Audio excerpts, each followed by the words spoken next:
My name is my name is Elvis Amwating, and I'll be your moderator for this meeting. I'd like to say a big thank you to all of you for joining. Just for us to start, I think that I would call upon Miss Saki Hilary to pray, and then we can start.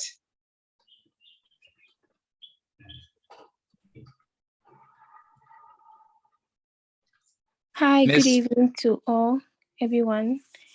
Shall we pray?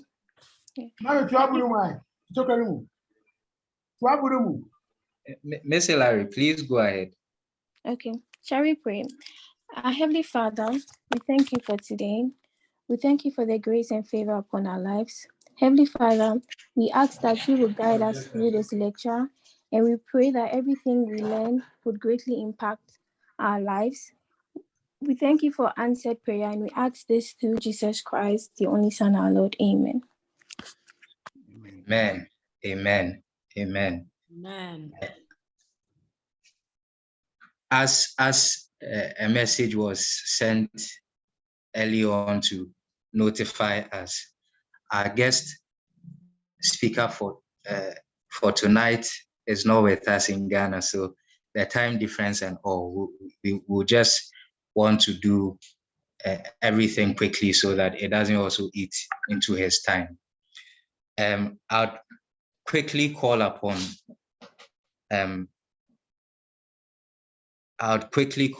our brother, Mr. Osafo Samuel, to give us to introduce to us the speaker for this meeting, and then we can take it from there.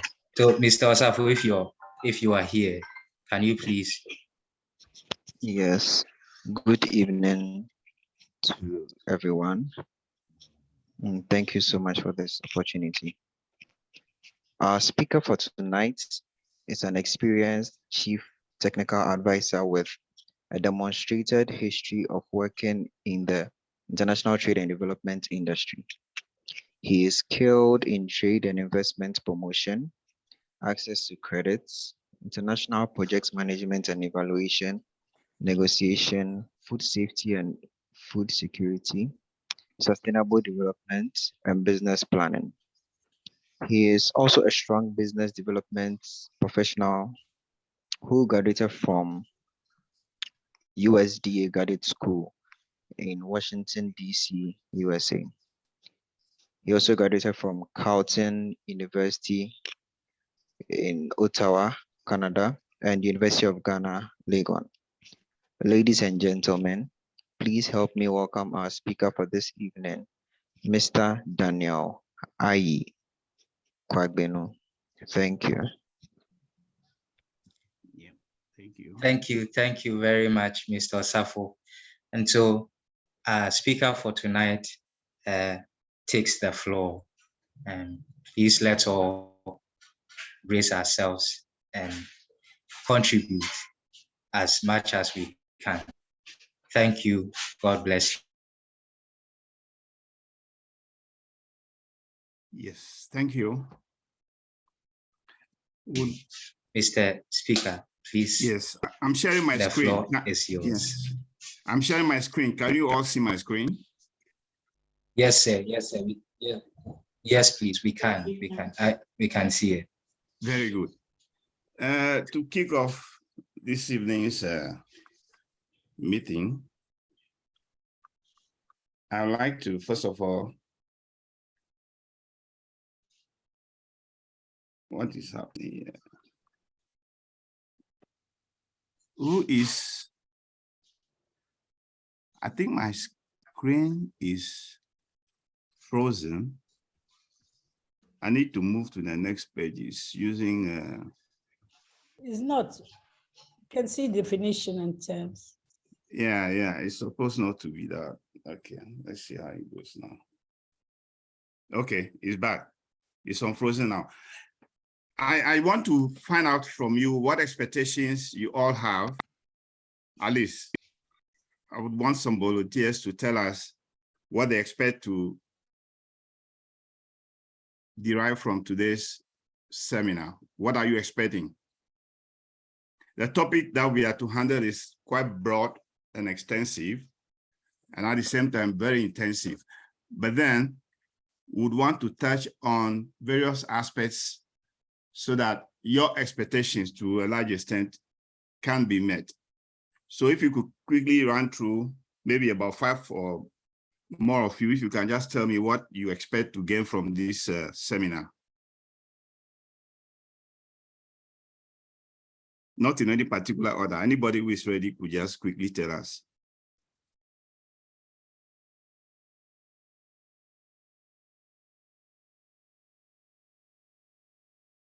Hello?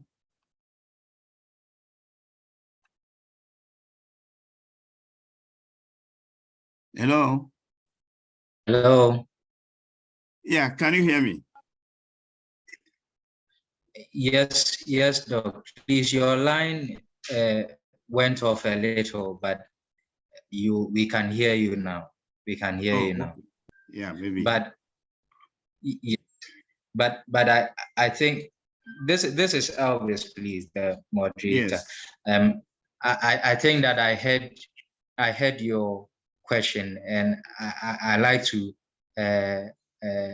say it again and also give my thoughts, share my thoughts on it, and I believe my other colleagues will also share their thoughts when I'm done. So in tonight's lecture, I am eager to really, in the midst of all that is happening in our world today, and especially in Ghana, we see how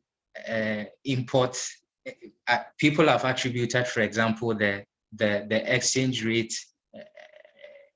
that has become so alarming. People have attributed it to imports and all of that.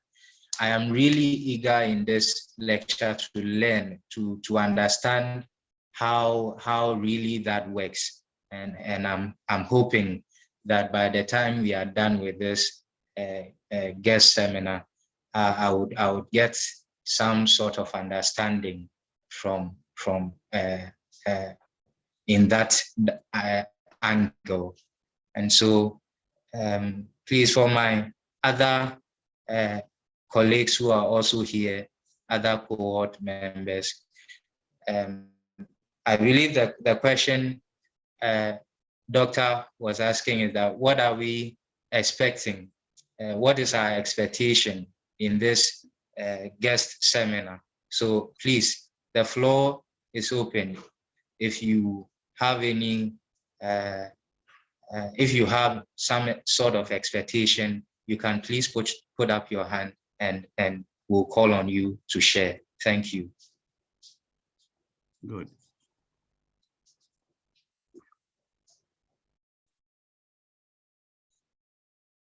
Okay, please, the floor is open for us. If you have any expectation about trade, what's its impact on Ghana's economy today? What is it? What is that one thing you want to really understand or have a fairer understanding of from this guest seminar? Please, you are free to put up your hand and we'll call you and you can share your thoughts.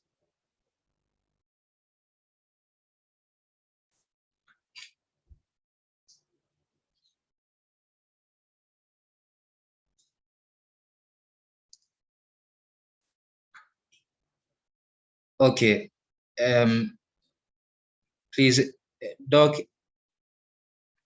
it looks like the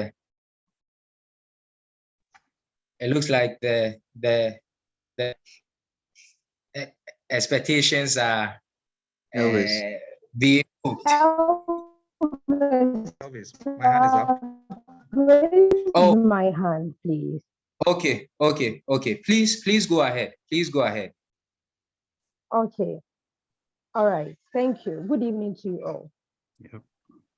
Doc, please, I would like to know actually the current situation in Ghana right now. I think we all know we are facing a lot of crisis in Ghana in our trading system. So I would like to know what is exactly causing this kind of crisis, and also the measures that as Ghanaians we can put in place to help our trading system as at the moment. Thank you very much. Good. Yeah. I see that Mr. Buampong, Eric Buampong, your hand is also up. Please, you can go ahead and share what your expectations are with us. Okay, all right. Thank you very much, Elvis. So my expectation for this seminar would be from the second part of our theme for today's discussion, which is the policy options for Ghana. Looking at our country or the continent in which we find ourselves, it's very common that leaders or people in stakeholders normally sit around table meetings or always engage in seminars or dialogues, and then there's always talk. But there's little action when it comes to implementation of the policies. So in this seminar, I'm hoping to see very feasible policy options for us as a country and how they can be easily implemented to save the situation we find ourselves in currently. Thank you. That's good. Thank you, Mr. Buampong. I don't know if there are any expectations from our faculty, our cohort members as well. Okay. I see a hand up again. Please go ahead and share your thoughts.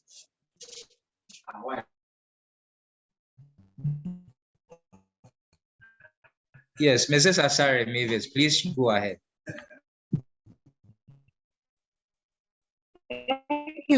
Thank you, Elvis. Good evening, everyone. This is Mavis Asari.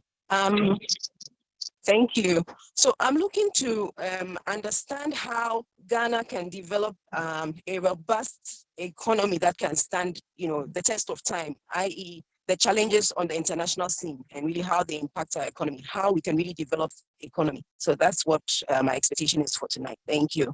Over. Great.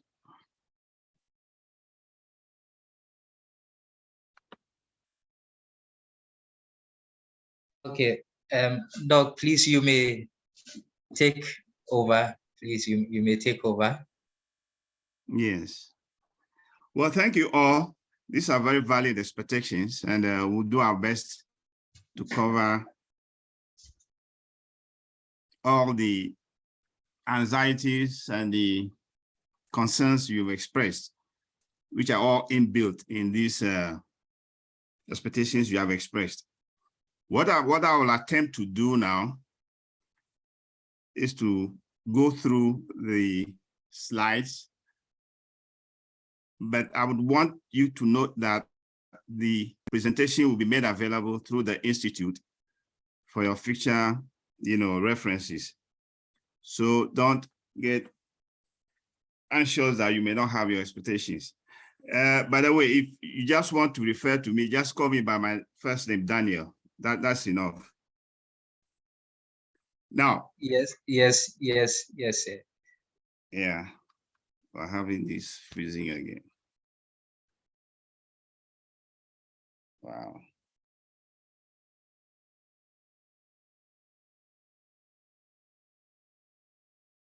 We're having serious technical challenges. The screen is frozen again. The slide is not moving. Are you controlling it from your end? Hello? No, please. No, please. Okay. It's frozen.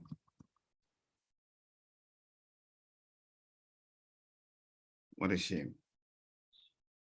Okay, please, while our guest speaker is, I believe, working on that, I think that is okay if we can also engage ourselves a little. Maybe we can have some more thoughts coming in from you, cohort members. Maybe we can have some more thoughts coming from you. So please, if you have anything to share, you may feel free to put up your hand, and we'll call you. I'll note it down when our guest speaker is ready and set. I'll draw his attention to that, and he will address that also. Thank you. Okay, we are back now. Okay. Yes, we are back. Okay. Yeah, okay. So in the slide presentation, what I've attempted to do is to have a table of content, which will cover the definitions and terms that are commonly used in international trade. I've just brought out a few of them. There may not be any need for us to go through these terms to sort of memorize them. In the context in which they'll be used, the meanings should become very, very obvious to all of us.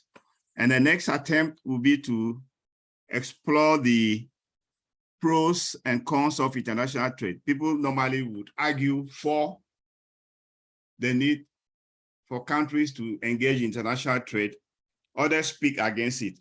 We'll look at some of the views that have been debated throughout the years for us to perhaps arrive at our own conclusions.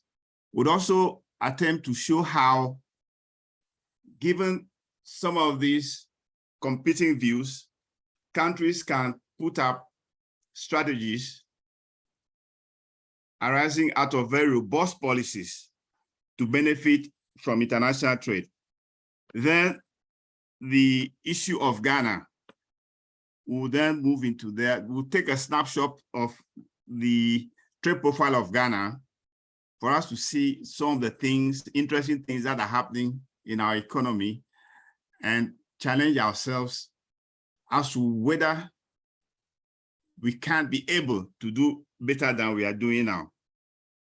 Then we'll look at the impact of international trade on economic development of Ghana to determine whether we have adequately achieved enough given the resources we have as a country.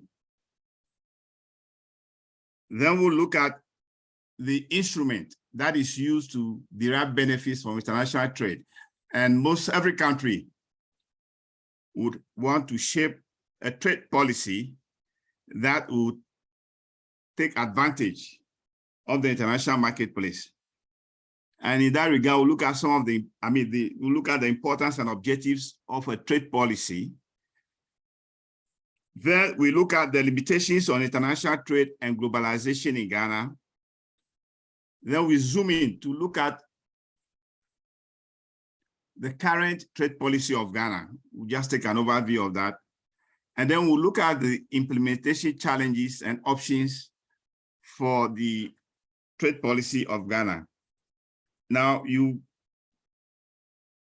let me also let you know that there's an existing trade policy that you can go to the web to download, but I'll also furnish copies of that also through the exchange I have with the Institute, so you can pick some of those up later.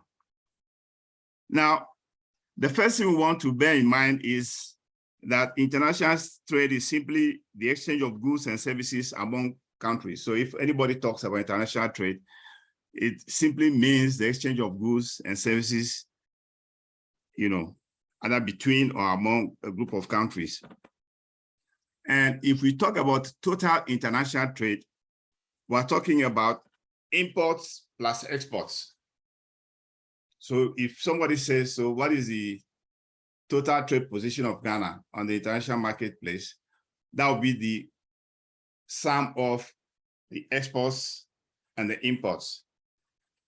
Now, there's this, I've also started hearing in our press, in our media, the talk of trade balance, which is very, very healthy development, because we, as a country, you realize that Ghana is not sufficiently, or the press does not sufficiently highlight some of these issues for us as a country to be aware of what is happening. So now that we have this crunch, the concept of trade balance becomes very, very important. And it's simply the difference between the value of the goods that a country exports and the value of the goods that it imports.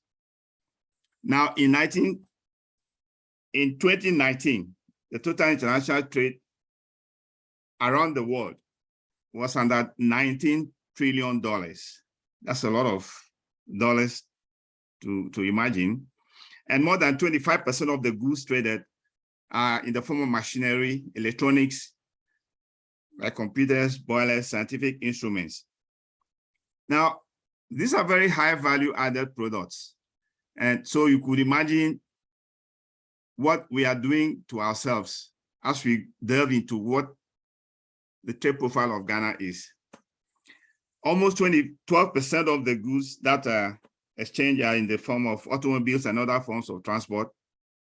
Oil and other fuels contribute 11%.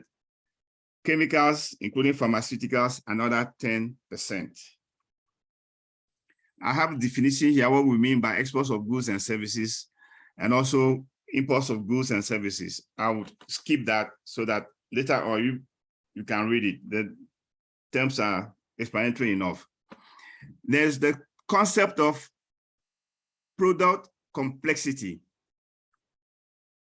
And out of that, an index or indices are derived, which ranks the diversity and sophistication of the productive know-how required to produce a product. Now, once we are talking about product complexity, we're really talking about value addition. How we are able to add value to whatever we produce will determine the complexity of the products that we trade at the international marketplace.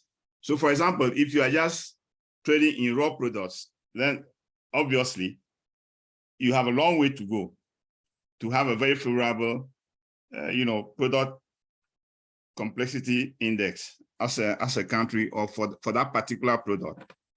There's this other concept of economic complexity index, which is the measure of an economy's capacity. And you can infer that from data which tries to locate the activities that are present within the particular locality. There are country rankings that we have, which assess the current state of a country's productive knowledge through economic complexity.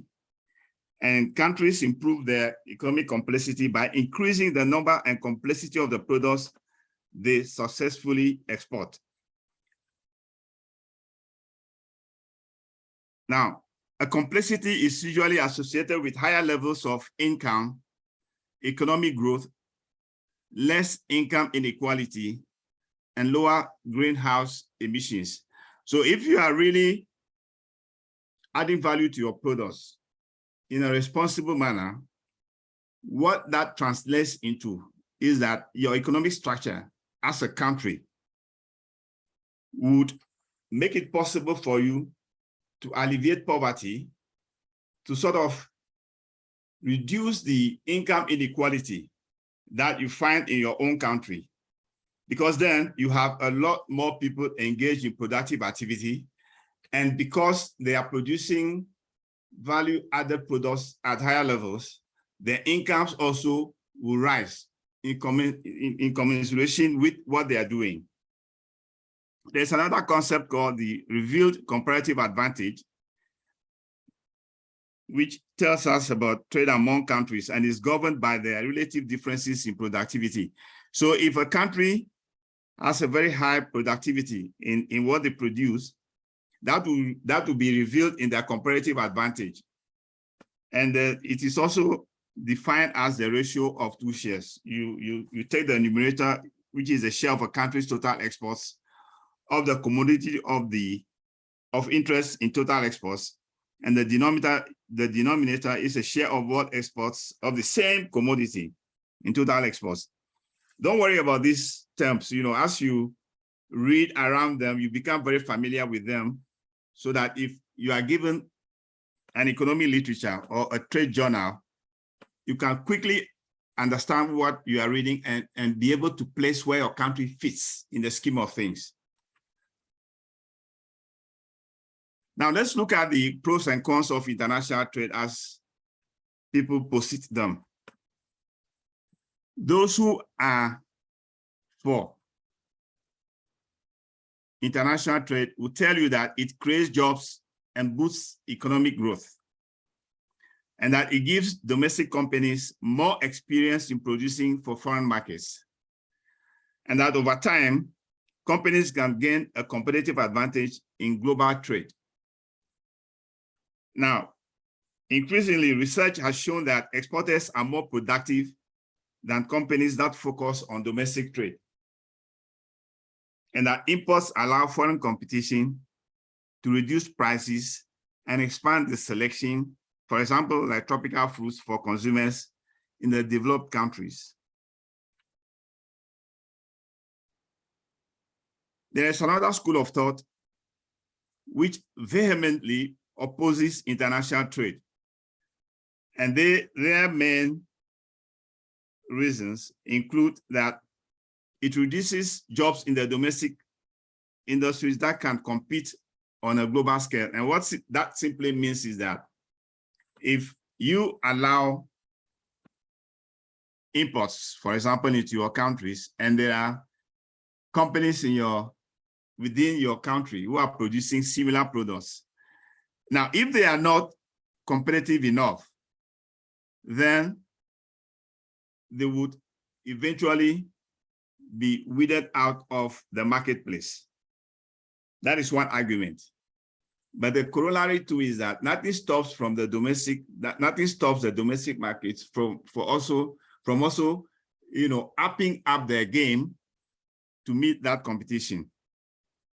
It leads to job outsourcing, which is when companies relocate, for example, call centers, technology offices, and manufacturing to countries with a lower cost of living. What this simply means is that if, for example, you take Ghana,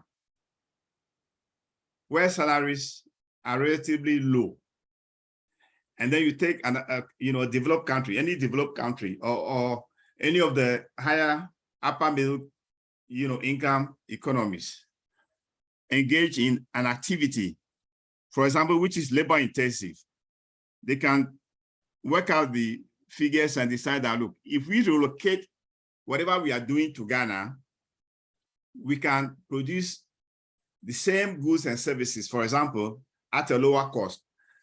So they then move their production to the, lower price, that is in terms of labor economy. What that does is that it takes jobs from a particular domestic market and into another economy. That is one of the arguments, that are advanced.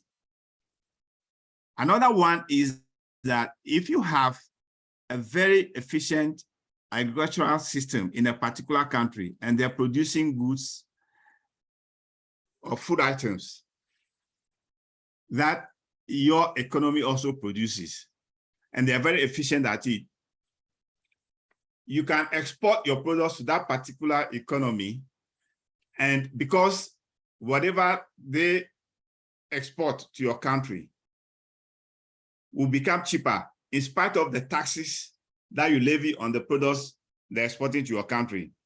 And in turn, in the case of farmers, for example, they will be weeded out of the market completely. Let's take, for example, maize or any other agricultural product. If you have a country which is very efficient in terms of modern technology producing those products, and you don't you are not able to safeguard the production of similar products in your country by whatever support you can give your farmers, be it improving the land tenure system, be it subsidizing fertilizer for them, be it having good roads from the farm gate to the consuming centers, you end up having a situation where imports will be cheaper than what the local farmers are producing. And in the end, the local farmers will not be able to sustain their operations. But then there are lessons learned in all these things. And as we go on, we ourselves will determine that it becomes very important in terms of fashioning policy to make sure that our people are also able to make or to compete on the global stage. Now we have something that we call the traditional economies. Countries with traditional economies could lose their farming base as developed economies subsidize their agribusiness. Now, and this is particularly true in the case of the US and European Union. What they do is they undercut prices of local farmers in other countries by subsidizing their farmers. They have the means, they are able to do that effectively. And sometimes they produce their sometimes the subsidies that they give their farmers are even more than the cost of production of these goods. So the farmers produce the goods and they're able to sell it cheap to other markets outside their own territory. Now, those particular governments are doing that because they also want to keep their farmers in business. So we can also learn from some of these policy initiatives in those countries to determine what can we do to support our farmers to withstand some of these competitive pressures. The next slide tells us about trade and growth and how we can realize the benefits of trade in terms of international trade and then enhance growth in our countries. The first point here is that trade provides capital goods, machinery, raw materials, and semi-finished materials, which are indispensable for economic development. For example, in the case of Ghana, if we really want to become relevant in the marketplace, we don't produce capital goods, we don't produce machinery, but we have raw materials.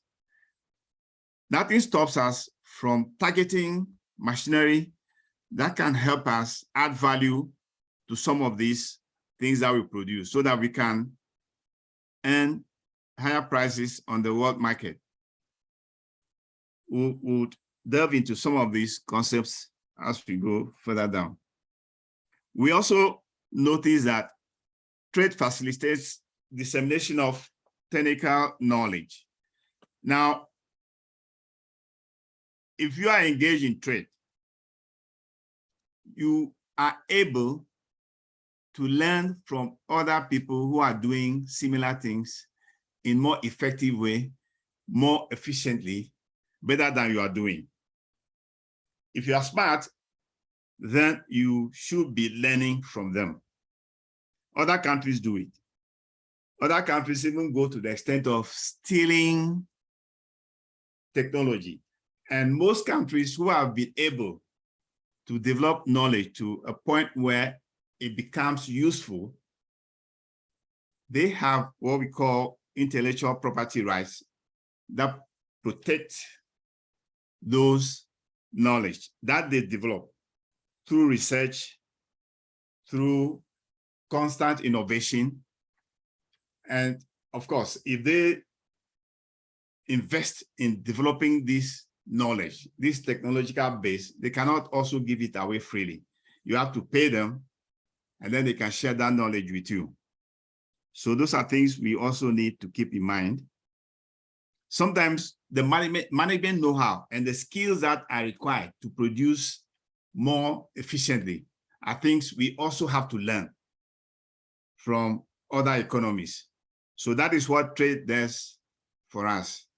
Once we get trading with partners who are more developed than us, we are in a situation where we can learn from them. We have to quickly recognize and identify what can be relevant in our own environment. Then we can learn and borrow from us. Sometimes, because of the state we are in, they are able to share this knowledge with us. We just have to make the request, and perhaps by sponsoring our farmers, our students, who will go and learn and come back. Sometimes back in the early 90s and in the early 80s, 70s, you find a lot of people from Southeast Asia going to school in the US principally. And the onus that was placed on them was to go and learn specific skills and come back and employ them in the economies. Those are things we can also learn to be doing.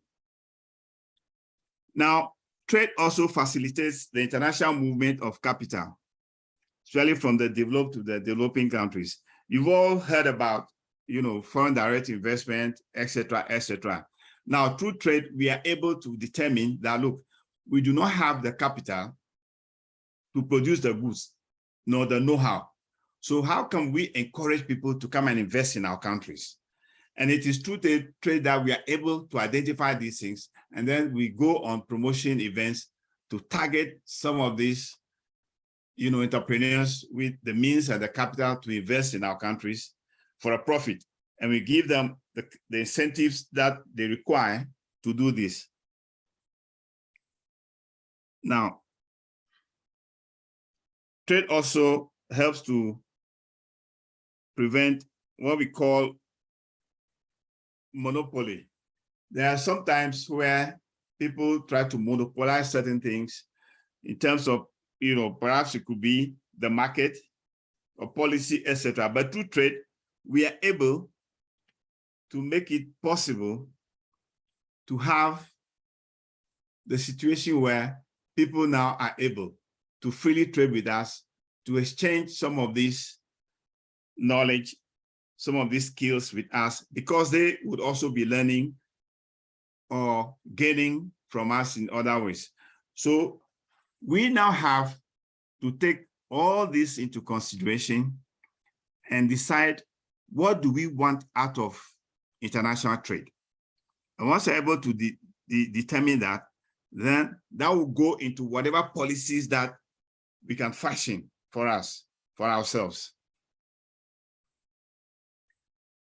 There are three key takeaways I want us to always have in mind when we are talking about international trade. The first one is that international trade opens new markets and exposes countries to goods and services which are not available in their domestic economies. Countries that export often develop companies that know how to achieve a competitive advantage in the world market. And finally, trade agreements may boost exports and economic growth, but the competition they bring is often damaging to small domestic industries. We have various trade agreements, and when you are going to trade agreement, what it simply means is that you'll agree with a partner country that you are negotiating with, but then you have to bear in mind that perhaps you are not going into that agreement with equal strength.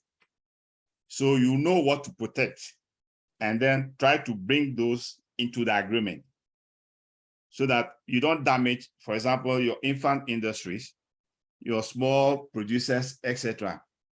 And then those people will also come and say, well, we can give you this, but we need access to your market. So that is what trade agreement also does. You have to also critically identify what your needs are, what your vulnerabilities are, and how you can protect yourself. In the end, you want to have a win-win situation with a partner or partners you are negotiating any trade agreement with. So those three key takeaways are very important when you are fashioning any policy with respect to international trade. Good. Now let's come to Ghana and see how some of these ideas and principles relate to us. First of all, we take a look at the trade profile of Ghana. This is a snapshot taken of the situation in Ghana, principally in 2020. We have some other also indicators for 2019 that we'll talk about. Now, you recall we mentioned the concept of economic complexity. What it means is that how developed, how complex is our economy. And the ranking is from whatever figure you can think of to infinity. Now, Ghana, when the computation was done in 1920, in 2020, the year 2020, we got a score of minus 1.32. And the ranking of out of 127 countries, we ranked 120.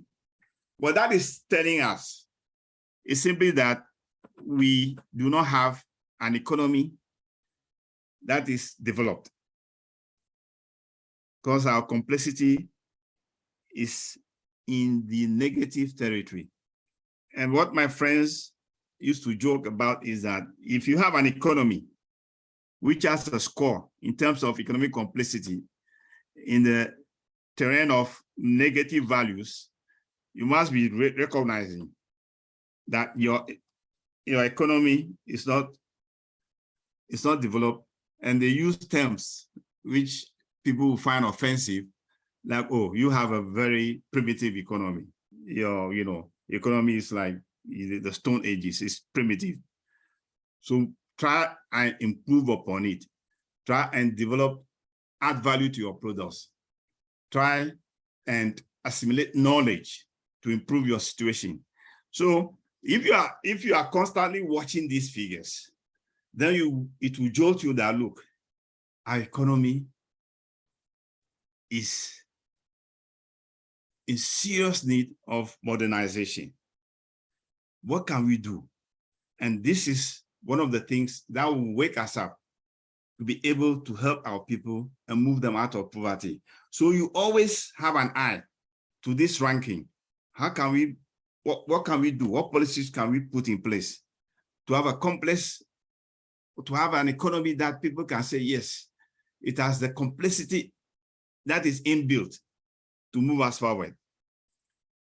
Now, product exports of Ghana in 2020 was 13.1 billion. And we ranked 80 out of 226 countries. We'll be talking about the composition of these exports as we move forward. But I just want us to pick up these figures and take note of them. Now, the imports were 16 billion or 16.1 billion. And we placed 170 out of 219 countries. So right from this figure, you could see that in 2020, we cannot talk of a trade surplus. We were importing more than we were exporting. And we had a difference of almost 3 billion. It's not very alarming though, but it's something we can improve upon because we have the resources to be able to, do more than we are doing in terms of exports, and also reduce our imports. And we'll be talking about that very soon. Another statistics that we want to take a look at is the per capita product in terms of exports. Now you have a situation where if you look at your exports and you want to attribute the exports to your population, what we are saying is that in terms of the citizens, it's like what you can attribute to a particular individual in the country. You are saying that their efforts could only amount to $423 of exports. For example, in 2020. And then that will place you 161 of 219 countries. Then when you come to imports, you see that on the average, every individual is importing $517 worth of imports. These don't look too big though, but you can see the mismatch. In terms of imports, the individuals, any individual in Ghana is importing more than he or she is able to export. So right in looking at these two statistics, I mean, for example, you could see that per capita, we are consuming imports more than we are exporting products. In 2019, apart from the goods, we also have exports or services. And we'll be looking at what we mean by some of these things as we go further down. Now, again, we're importing services more than we're exporting, services. And the services will include a whole lot of things. Now, for example, I was watching the news a couple of days ago, and I saw that Ghana is now entering into an agreement where we would exchange or we'll send our nurses and teachers to Barbados. I think that's a very good initiative because already you hear that some of them have finished training and they cannot even get jobs locally, etc. So if we have the opportunity or the capacity to produce more than we need in terms of category of professionals, we can enter into arrangements with other countries. And we do it on a government basis where their earnings, those governments can pay a percentage of whatever they have to pay to us as a country, apart from the salaries that they'll pay the people we are sending that. So that one is like coming to the coffers, the national coffers, to help defray the amounts that are being used in paying this, in educating these professionals. It's a good way of exporting services. So that is one form of Ghana exporting services to Barbados. Now, when you take Ghana, we said specialization in the production of goods, for example, we say we have very high specialization in cocoa beans, cocoa paste, cocoa butter, coconuts, Brazil nuts, and cashew nuts, and cocoa powder. Now, if you listen to these products being mentioned, and then they are being targeted as high specialized products from Ghana, what strikes you is that in the event that we are even adding value, the value addition is so very minor. If you are just exporting raw cocoa beans, what you are simply doing is, fermenting and drying the cocoa beans and exporting them. That fetches you very little money. Cocoa paste, you just add a bit of value to it. Then cocoa butter. But then other countries are able to take these products and produce other high value items that we then go to import from them at high cost. What stops us from going further down the chain to produce the finished products based on the raw materials that we are exporting? We've been talking about this year in, year out. What is preventing us? So those are things that we also need to keep in mind. Now, and we have an index, which is the reveal comparative advantage, which we mentioned earlier on.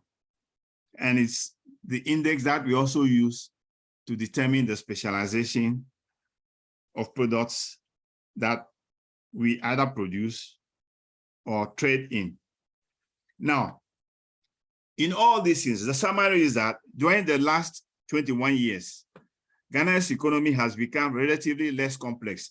In fact, it's like 21 years ago, our economy was more complex than we have now. What it means is that instead of industrialization, we are rather deindustrializing. There is this popular joke that I'm sure most of you have heard of, that we have turned our factories into worship centers. Now, people, there are anecdotal, statements that are made. Now, so if you have factories and you turn them, for example, into worship centers, you only go there and pray to the Almighty. And then here you are looking for jobs. What are you doing to yourself? The Lord has given you the opportunity to ameliorate your poverty, but you have decided to forget about that and just sing praises to the Lord. This is not to belittle worship in any way, but we could as well have the worship centers and still maintain our factories. So we go and work, produce income for ourselves, and then go to the worship centers to praise the Almighty. But we don't need to do away with the factories, which give us means of livelihood and job opportunities, and then expect that, look, once we pray, answers will come. I don't think it works that way. So that over the past 21 years, that is what we've done to ourselves. In fact, it stretches beyond that into the past. If you even take the situation around independence, when we started putting factories all over, producing all kinds of things, including, fridges, television sets, radios, clothing, footwear, etc. All those factories are gone, including production of jute bags in which we put our cocoa beans. We stopped producing all these things, and we now import even jute bags to put the cocoa beans in. So obviously,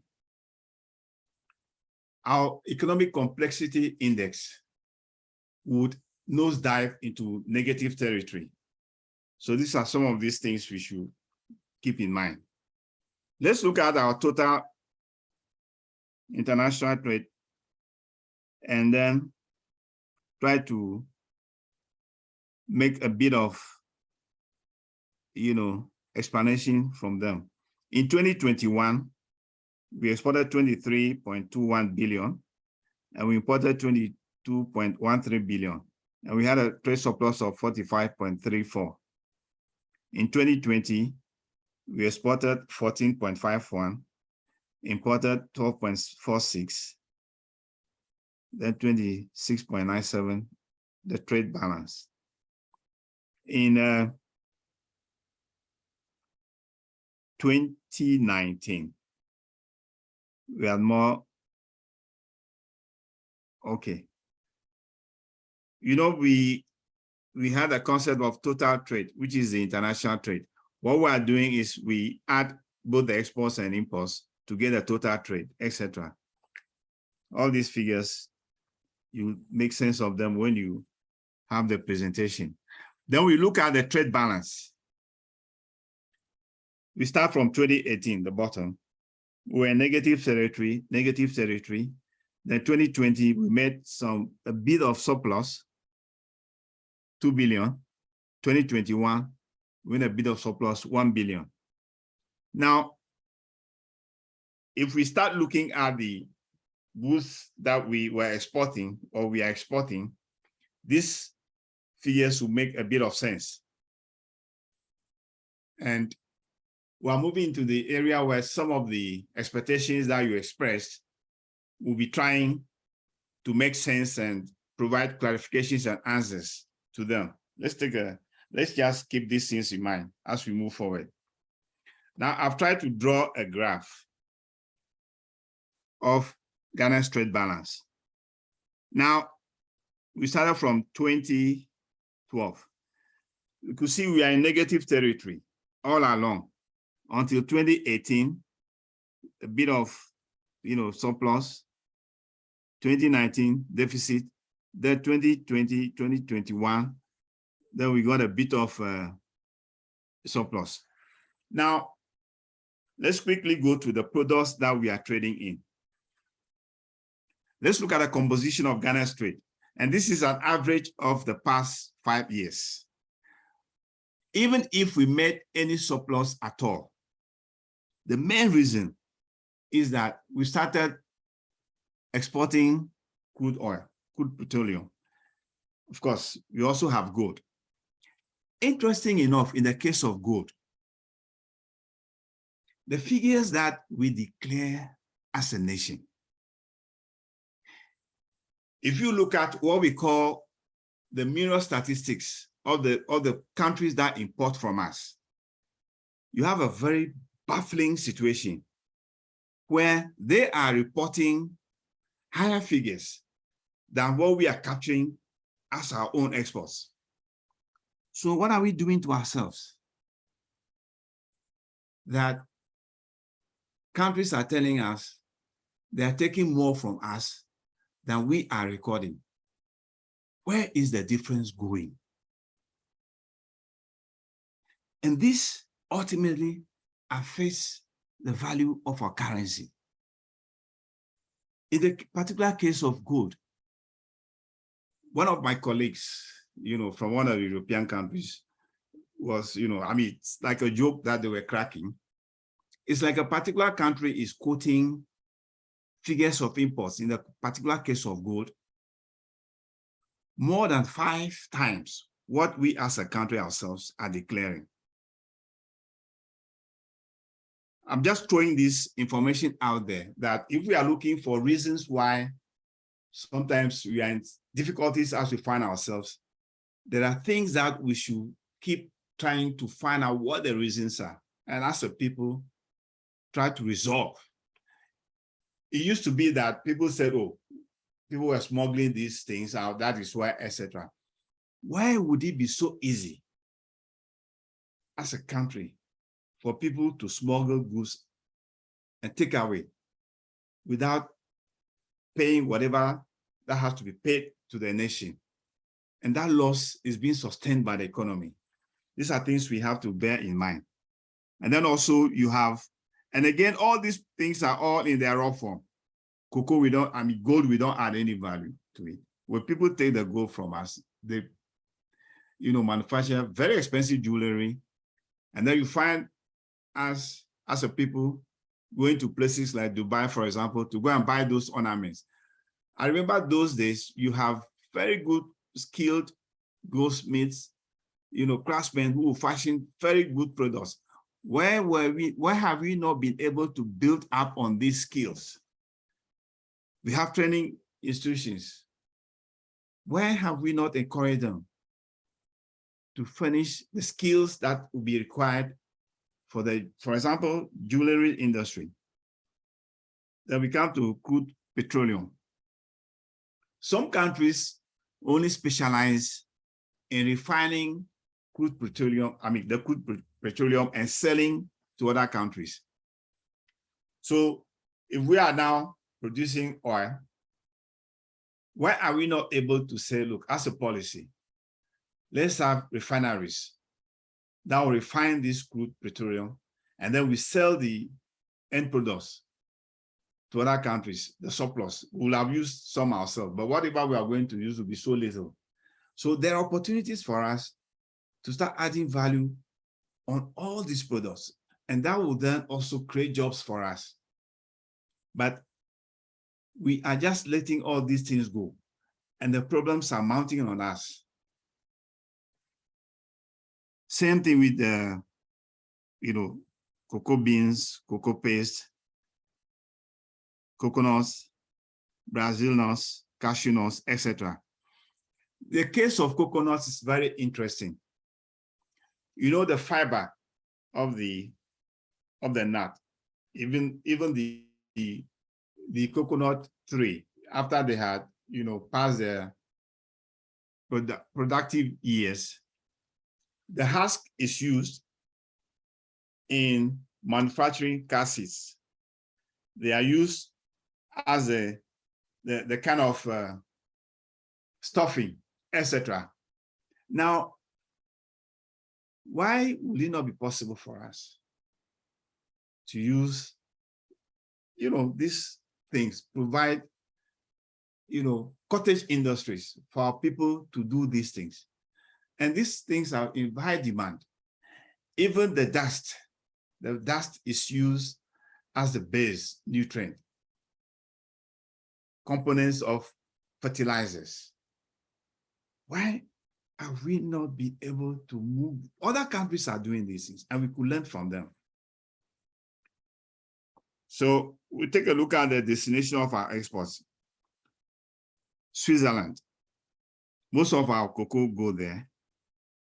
And that's where they produce the chocolates that look so appetizing and pleasant for us. We go and buy at high cost. The UAE, a lot of our gold go there. They produce the jewelry that we go and buy. China also imports from us. India, go the Netherlands. So in a way, all these things we're taking a look at, a snapshot of, to give an indication as to what we should be doing in terms of redeeming our economy. Now, let's look at what we import, the top imports. The first one is refined petroleum. Now that we are producing oil, we send the oil to other countries to refine, and then we buy the refined products from them. It could be engine oil, could be petrol itself, could be diesel. That's what we are doing. Cars. We could have been manufacturing vehicles as of this date. Now, in the realm of trade policy, we are not trying to have a trade policy where we are saying we are going to manufacture cars, etc. But we are more like creating assembling plants. We have a very small market, and there are lots of things that we have to take into consideration in doing these things. Look at the cost benefit about all these things before we plunge into it. We're importing rice. We have large tracts of land, rivers flowing through. Why should we be importing rice? And it has become a staple for us. The few rice farmers are not able to sell what they produce because the imports are cheaper. What we are not realizing that some of those countries which are exporting those products to us, for example, rice, they subsidize their farmers. And that's how come they produce so cheap. And they're able to ship this commodity thousands of miles away to sell to us. And then our farmers cannot meet that kind of competition. The financial system is sad that the loans that they could even consider taking are so highly priced, high interest rates, that they cannot, those kinds of operations, financial operations, cannot sustain their farm. So we have at every step of the way, we have indications as to what we should be doing to our economy to improve it to the point where we can also compete, and in the process, alleviate poverty, rationalize the inequalities in income that we have. Let's look at the import partners. We have China, Netherlands, the US, India, the UAE. One of the things that I took particular note of is that Ghana has now been declared as the country which is leading in imports of used clothing. Can you believe that? We import the highest amount, the biggest amount of used clothing in the world.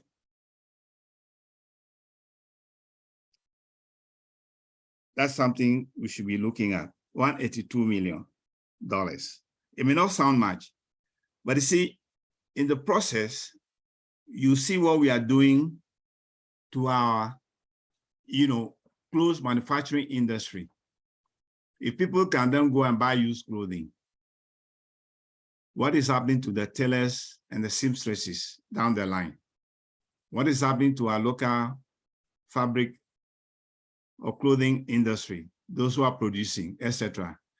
Meanwhile, people go to Ghana and I meet friends outside. They start talking about woodin, and those products are in such high demand.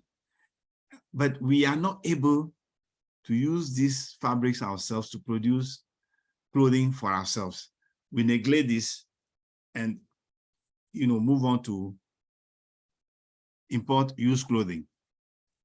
Now, and we import from the UK, China, Canada, South Korea, Poland.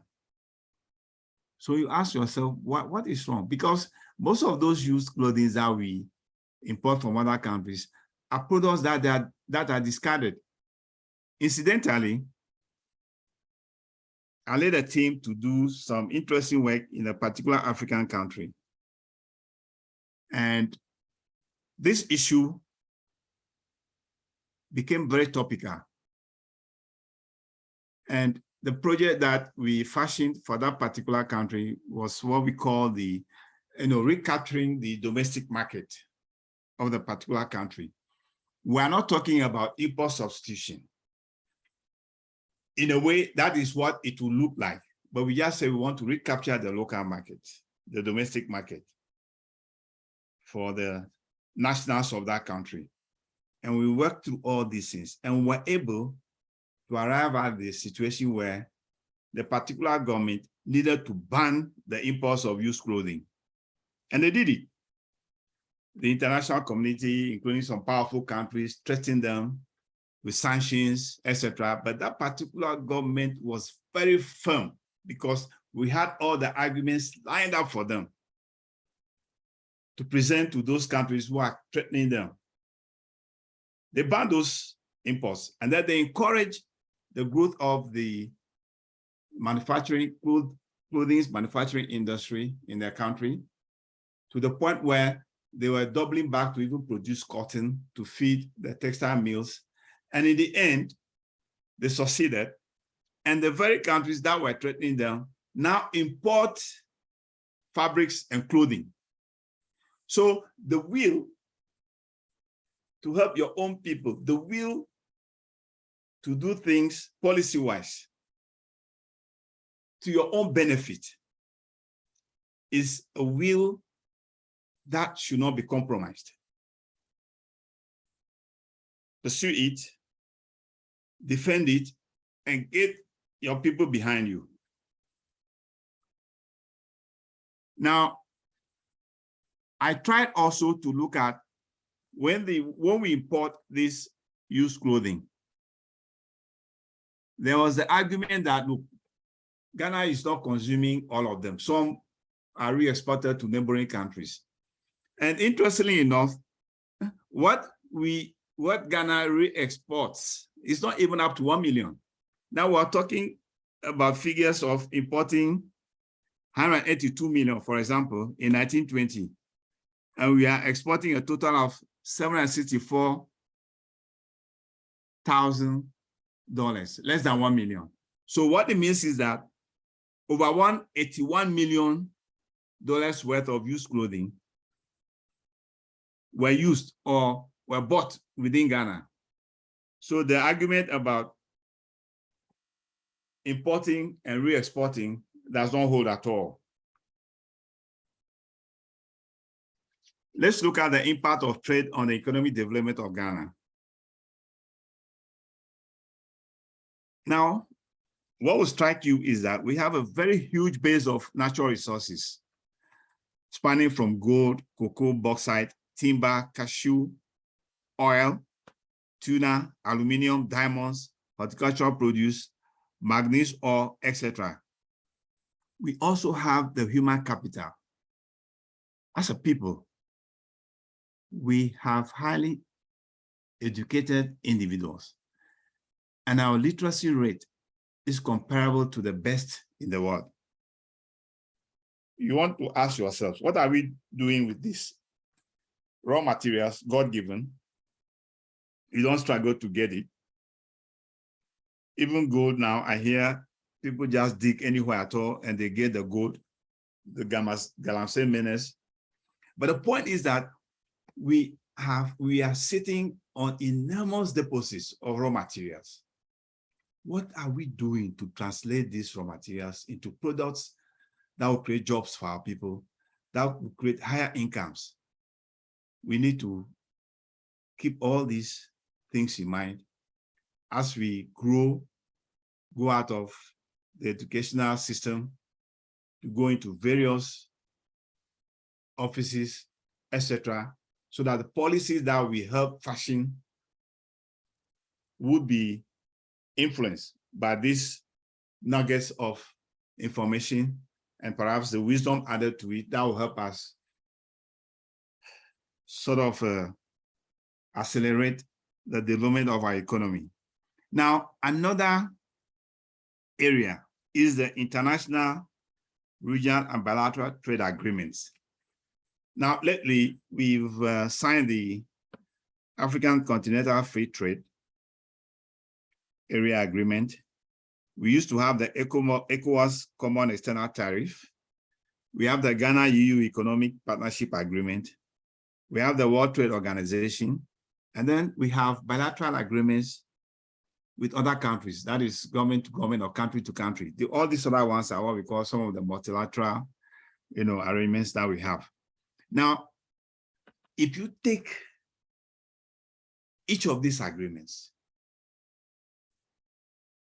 are we deriving benefits from them? I'll take the Economic Partnership Agreement between Ghana and the EU. For example, I've done a lot of work, including for Ghana in that area. The EU comes and said, look, we've been supporting you. We've been giving you grants, concessionary loans, all this while. What you need to do is to trade effectively with us so that you'll be earning more than the grants we give you. We can help you do this. So our argument, that is as a country, was that, look, we derive a lot of customs duty. For example, from the imports that come into the country.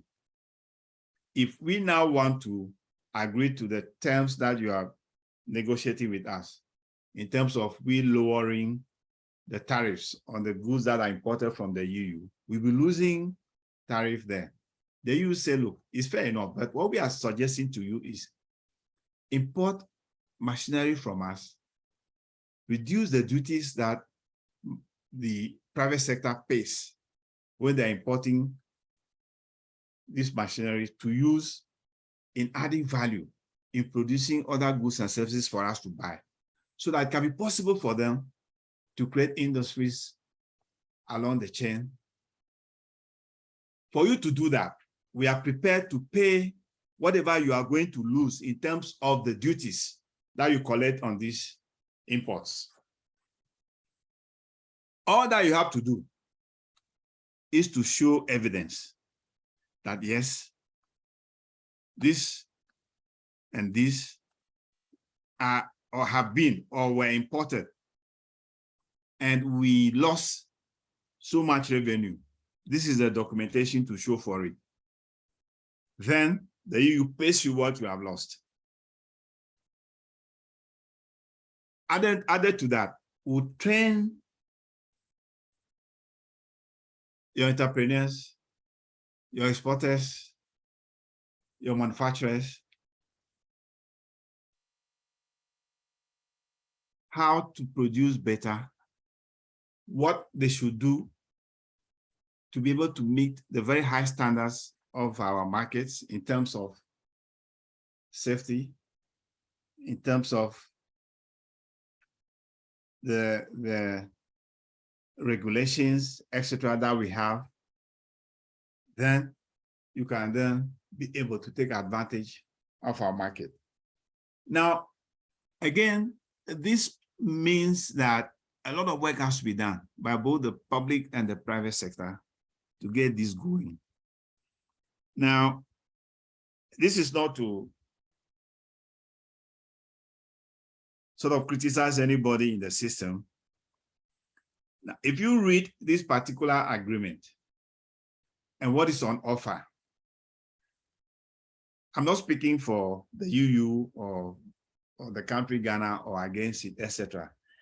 But we ourselves have to go deep and say, look, will it be to our benefit if we are training our people to be able to meet the standards so that they can export these things? The health standards, for example, is it not a good idea? If we are going to be reimbursed from the duties that we lose, but our people are able to buy machinery cheaply to install, is it a good idea?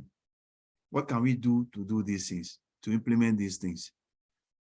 I'm just throwing that for us to think about. And I will also encourage that you try to read some of these agreements very well yourselves. You can easily download some of these things and see what is in there.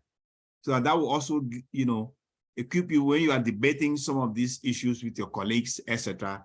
And to the point where when you reach that pinnacle of power, where you need to take firm decisions to protect your own people, you base it on sound reasoning, sound knowledge. The issue of the African Continental Free Trade is a very interesting one that colleagues of mine and I, we talk about, in the sense that if you look at the African continent, most of us are producing similar goods. Our value addition, the complexity of our economies are such that they are so rudimentary that you want to ask yourself, well, maybe somebody is producing coffee, we don't grow coffee, so we can import coffee. We have cocoa, we produce chocolate, we can do this. But how efficiently can we do this? Now, in some of these trade arrangements, you need to educate your producers and exporters on the regulations, the documentation that will accompany these goods. Have we started that level of education of our people? Have we come down to simplify the texts and the jargons contained in these voluminous agreements to the point where we reduce them to one-page pamphlets where for example, the Ghana Union of Traders, all these associations are conversant with these things? Because these things cannot stand in documentation locked up in an office somewhere where the people who need them are not even aware of what is contained in them. What are we doing to disseminate this knowledge for people to use? It's a challenge that we have to face, because you only read passing references of meetings at high level in federal stuff, for example, the African Continental Free Trade, there's a seminar here, there's this, but the people who matter, who should be driving this process, are they even aware of the technicalities? How are we able to simplify them for them? These are things we need to consider. Now, all said and done, Ghana has enjoyed benefits for the past few years from international trade and globalization. And this includes the fact that you kept hearing that Ghana's economy is growing very fast. At certain points, you'll be declared as the fastest growing economy on the continent or in the world, etc.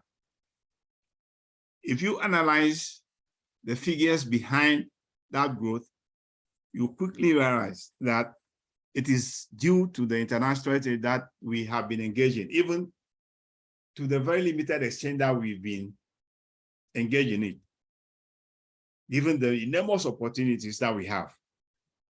It has also helped the country reduce poverty. It has helped us to consolidate our democracy in terms of governance, because once we are, engaged in international trade, it so happens that you have to embrace the tenets of democracy. Sometimes to be accepted into the community of international marketplace. So those are things that will help us to benefit. Also, some of the products have helped us to enjoy qualities of products at higher levels, but then at lower prices because of the foreign competition. Because when the foreign competition comes, our local producers, some of them also endeavor to lift up their game, produce goods and services of better value for us as consumers.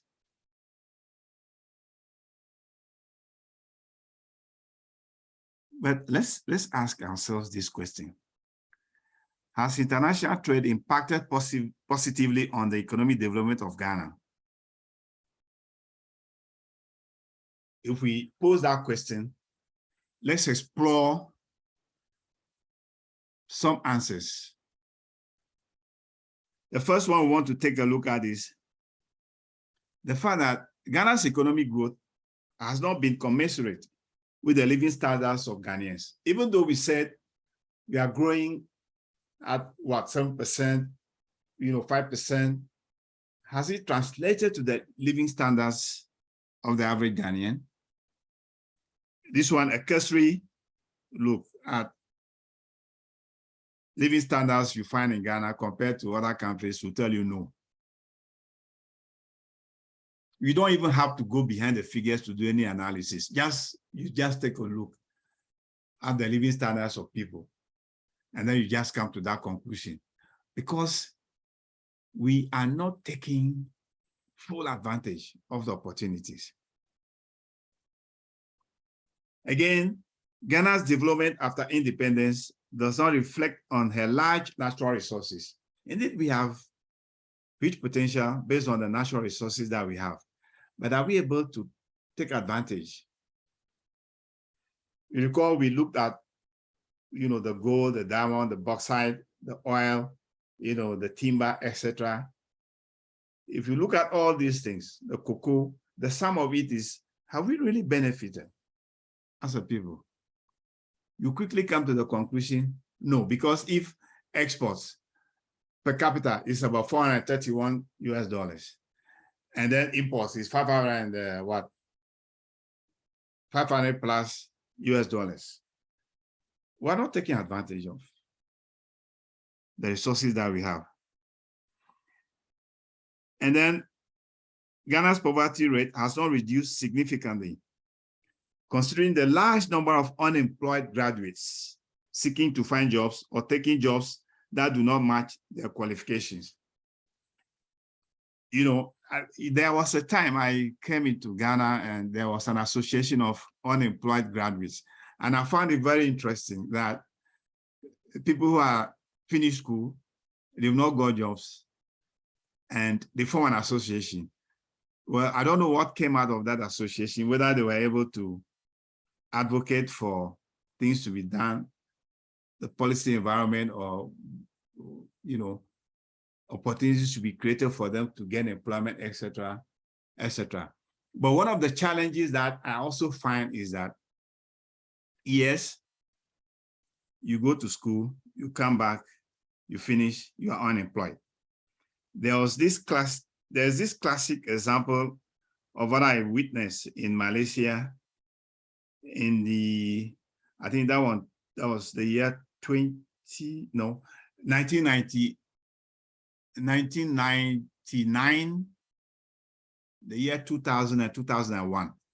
What happened was that I took a delegation from Southern Africa to some of these Southeastern countries. It was a kind of investment and trade promotion, but at the same time, an opportunity for the private sector in those countries that I took to learn. We saw a huge, field of grass. What to the ordinary eye, that would look like simple grass. And then you saw people with, implements, cutting the grass, baling it, and taking it to a washing bay, washing it, and then drying it, and then rolling it to the roadside with trucks coming to take it. And I observed that. So we got our interpreter to talk to the people for our benefit. What came out was that these are a group of people with their, masters in MBA, all kinds of qualifications, and they have finished school. And they couldn't get ready employment. So what they had done was that they formed themselves into a company, and they went around the farming communities, and they realized that the people who were rearing cattle, sheep and goats, etc., were having issues, difficulties with getting fodder, that is animal feed, grass and the like, for their livestock.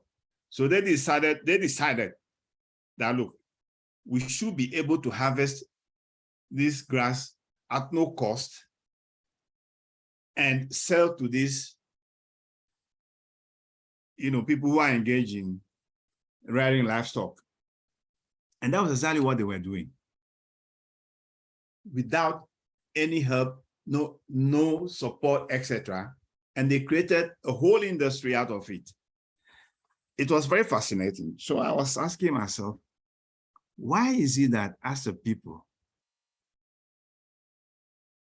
we finish school?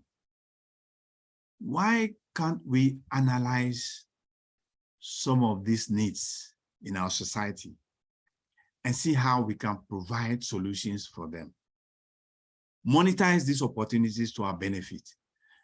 Again, these are some of these things that go through your mind and you observe it, rather than everybody waiting to be employed by somebody, or by government. And then the complaint is whatever they're paying you is not enough, etc. But what are you doing yourself to provide solutions to the needs of the community you are in for your own benefit? I'm throwing that out for us as a solution for some of the problems that we have. Now we come to the area of trade policy, its importance and objectives.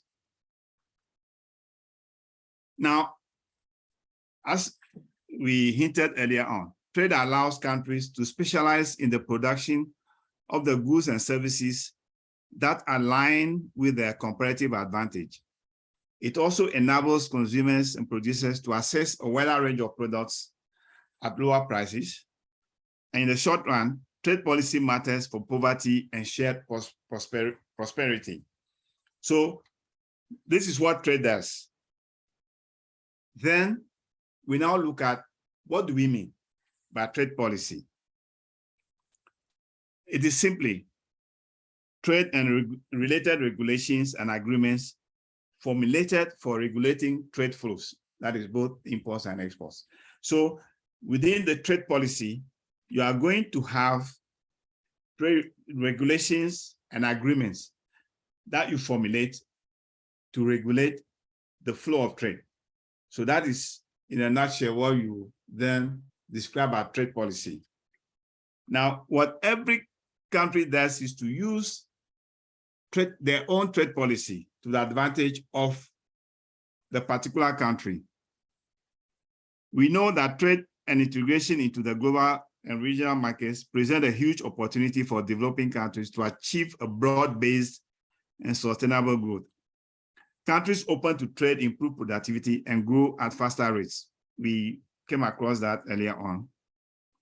But developing countries find it difficult to harness their trading potential due to various persistent challenges, including inefficient and inadequate transportation, logistics, and customs systems. So if we want to derive maximum benefit for any trade policy that we put in place, we should be addressing the inadequacies of our transportation, logistics, and customs systems. Sometimes the environment is so complicated, and that makes trading activities either slow or impossible. Of course, in this modern area of connectivity where you use the IT solutions to solve problems and to speed up processes, it is important that we need to automate some of the things that are required to facilitate trade. So when you want to fashion a trade policy, you first look at the objectives that you want to achieve with your trade policy. It could be that you want to enhance increased competitiveness in your industrial sector, agricultural sector, across board. You want to enhance competitiveness. You want to have improved production techniques. You want to have enhanced quality of products. You could also use trade policy to enhance economic growth. You can also use trade policy to increase market access. If you are negotiating with partner countries, you fashion an objective that will allow you to export the goods you are producing to those countries.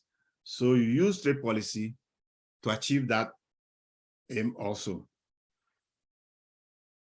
You also use trade policy to help you integrate into what we call the multilateral trade system. You know, under the WTO, if you have the opportunity, you go and read some of the, provisions in the WTO, the World Trade Organization. Now, treaties and agreements that we have, you find a lot of leeway for our countries to take advantage of in trading with partners, including the developed countries. So when you set out to fashion a trade policy for your country, you then first of all have to identify which objective or sets of objectives would you want to satisfy. But I must say that formulating trade policy is not an easy task, and it is challenging. You need skills and resources. But then you cannot wait. And more importantly, you cannot develop your trade policy in vacuum. You can then recognize that if you're a government or a public sector entity, you cannot formulate a trade policy in vacuum. You have to involve the key players, the producers, the manufacturers, the exporters, that is the private sector, must be involved in the formulation of the trade policy.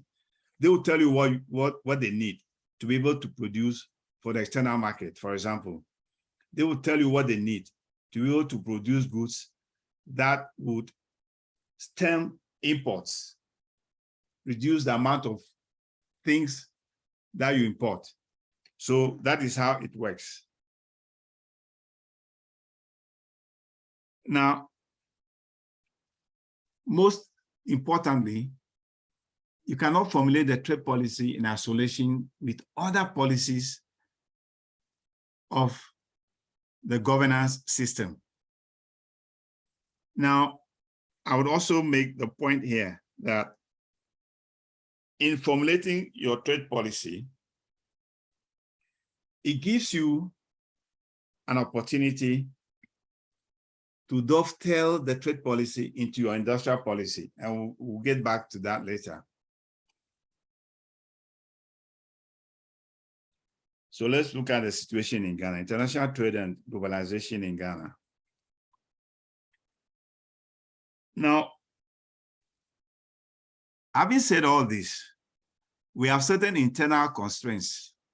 But before then, there are two main constraints that Ghana faces in formulating its international trade policy.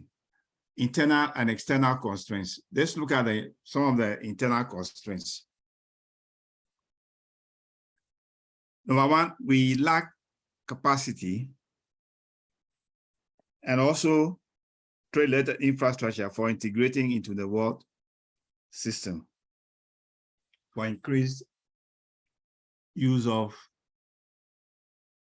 the market access opportunities that the country has.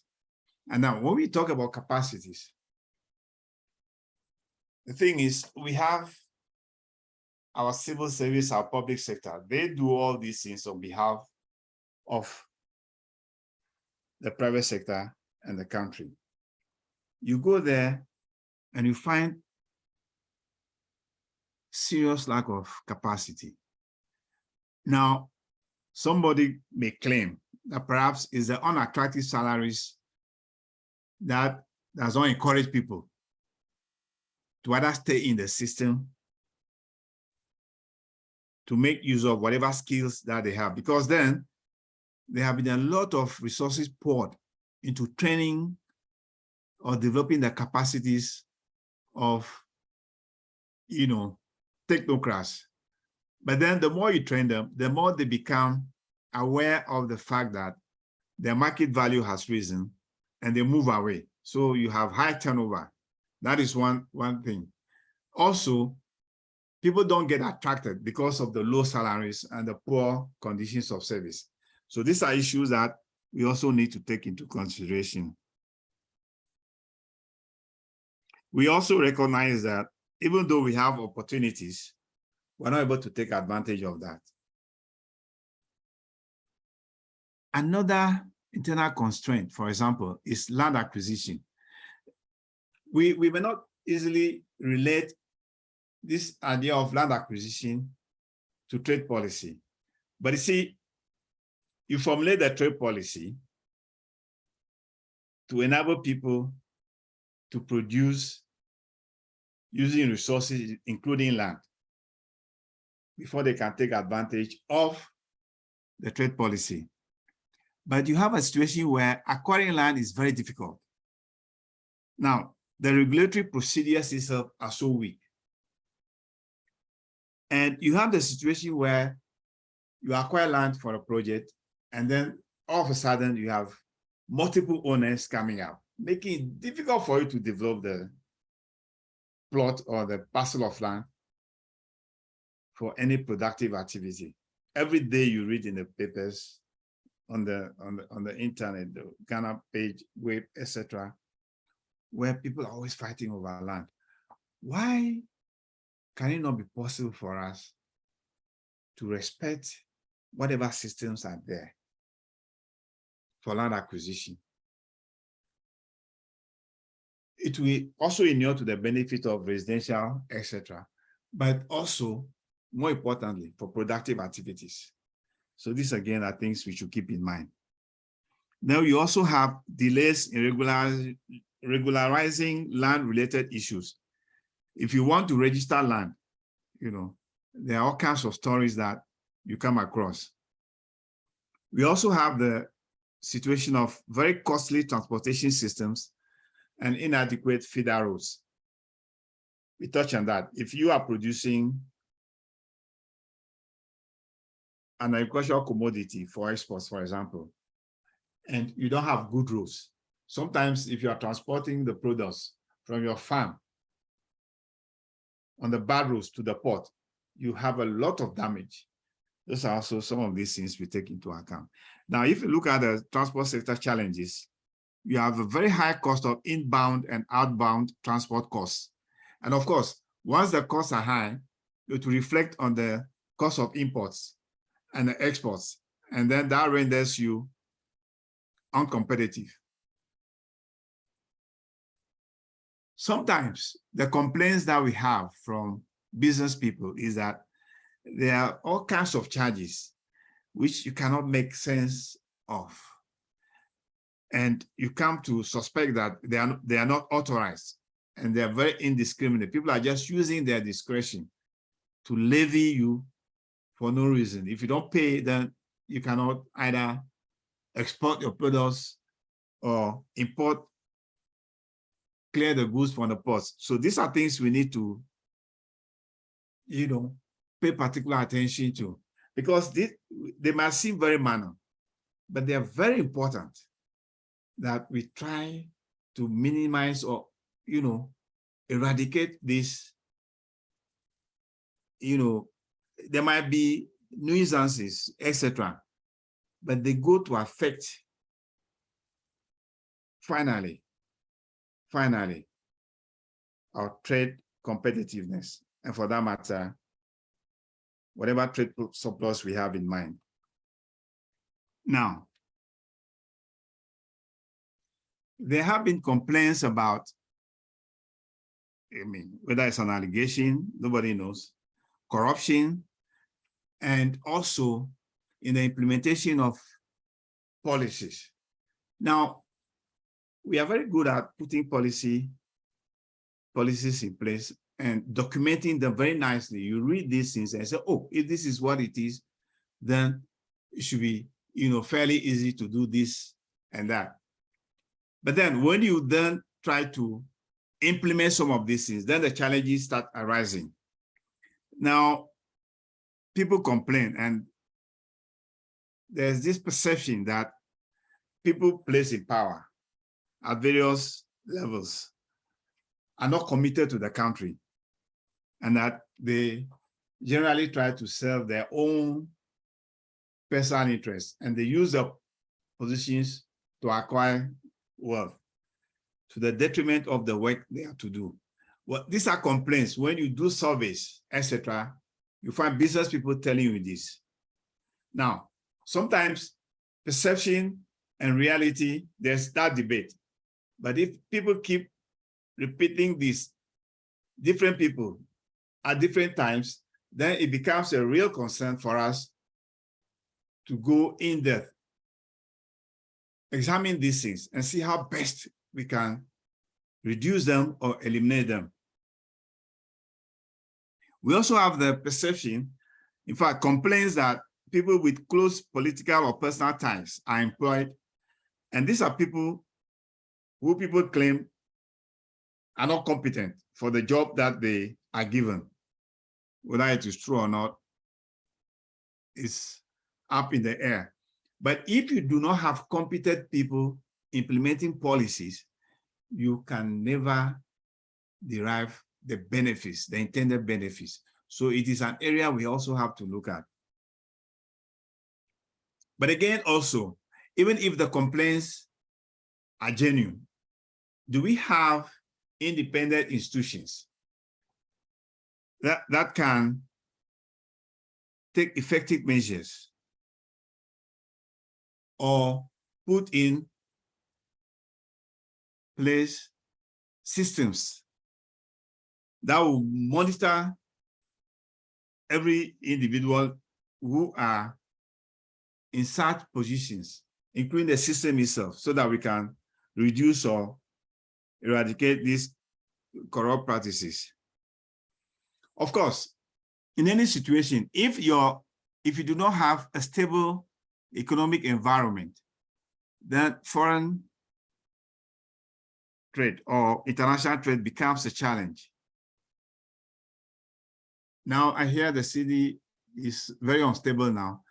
I can only imagine how international trade will be affected.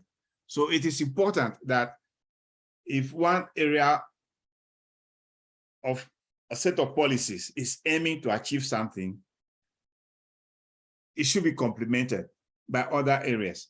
If your monetary policy does not support whatever your trade policy says out to achieve, then of course, you are going to have serious issues. Then enforcement of existing laws is another area. Now, people complain that there doesn't seem to be any strong, and for that matter, strategic support for domestic manufacturers. That is something that, for example, we need to pay attention to, because in other countries, as I mentioned, they are supported. Sometimes they have education programs for the producers and traders. They are given special dispensations where they are sometimes inured for some of the, adverse effects of certain policies. We don't have that in our system. Now, if you have an informal economy, which is growing beyond leaps and bounds, that has serious consequences for international trade. You see, because what happens is you want a situation where people who participate in international trade, they earn income. You or the country has provided the environment and opportunity for them, and they must pay taxes. It's an obligation.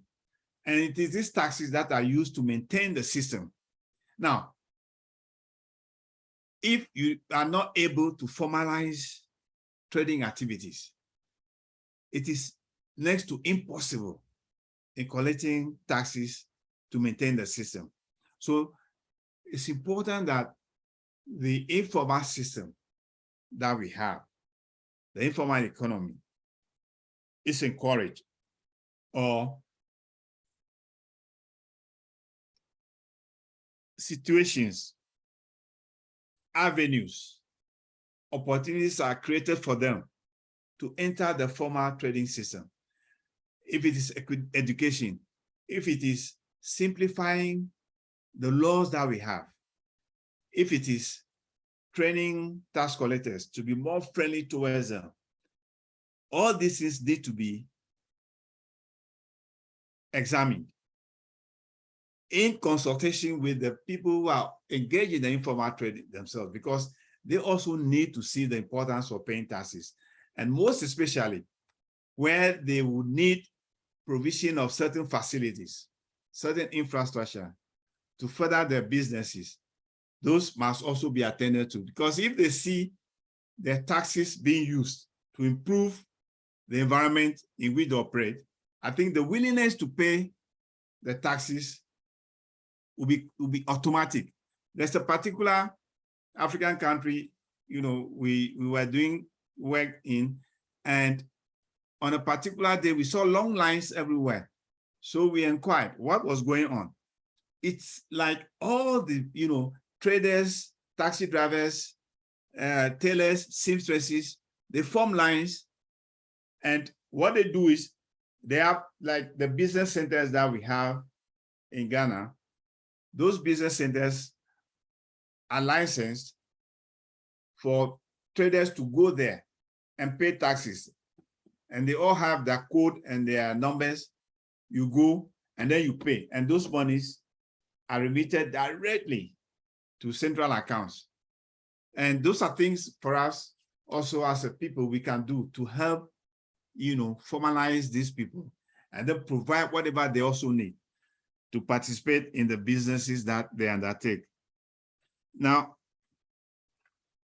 because we have not been able to regulate the informal sector, you find that foreigners, and we don't want to mention particular, countries, have flooded the informal sector also.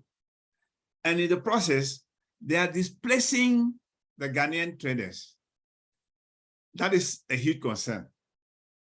Because if you have foreigners engaging in informal trade in your country, I mean, you can imagine that whatever they earn will not remain in the country for development. Let's look at some of the external constraints. Now, this is something which I think you cannot hold against certain countries. They enforce their rules and regulations very rigorously, to the point where our business people think that they are being victimized. But if you take a look at it critically, it's just that they don't want to compromise their institutions. They don't want people not to obey their rules. So people think that it is a constraint. But in actual fact, it is just that you yourself, who is trying to trade with those countries, have to know about these regulations and abide by them. Some deal with standards of the goods, some deal with health issues. You have to know about them. If you export goods and the goods are destroyed or returned and you lose, you simply have not been sufficiently either educated or aware of this before you are engaged in it. And indeed, we have institutions in the country, for example, the Ghana Export Promotion Authority, who is in the forefront of these things. So if you want to engage in these things, you need to approach some of them. We also perceive technology in agriculture, for example, as a constraint, external to, undertaking international trade from a place like Ghana.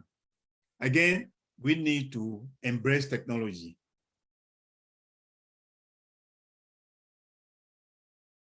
Sometimes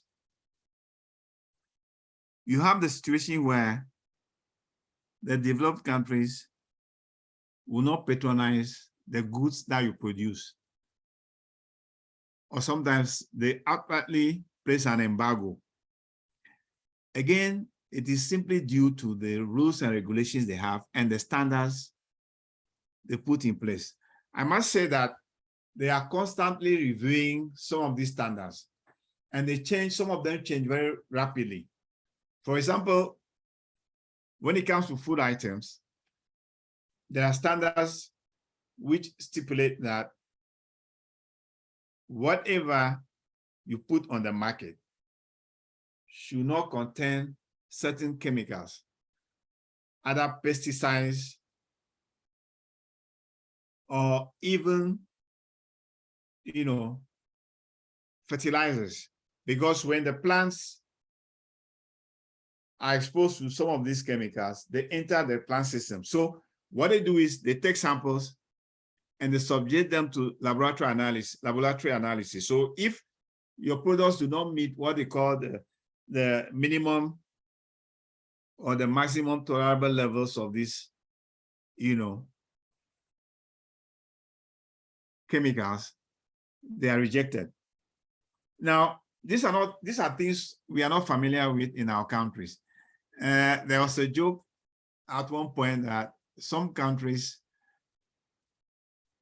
their produce were rejected by the European Union, and these products that were rejected are found their way onto our market shelves, and people are patronizing them very well because we are so oblivious to these things. We do not even have the mechanism to determine whether these things are safe for our consumption.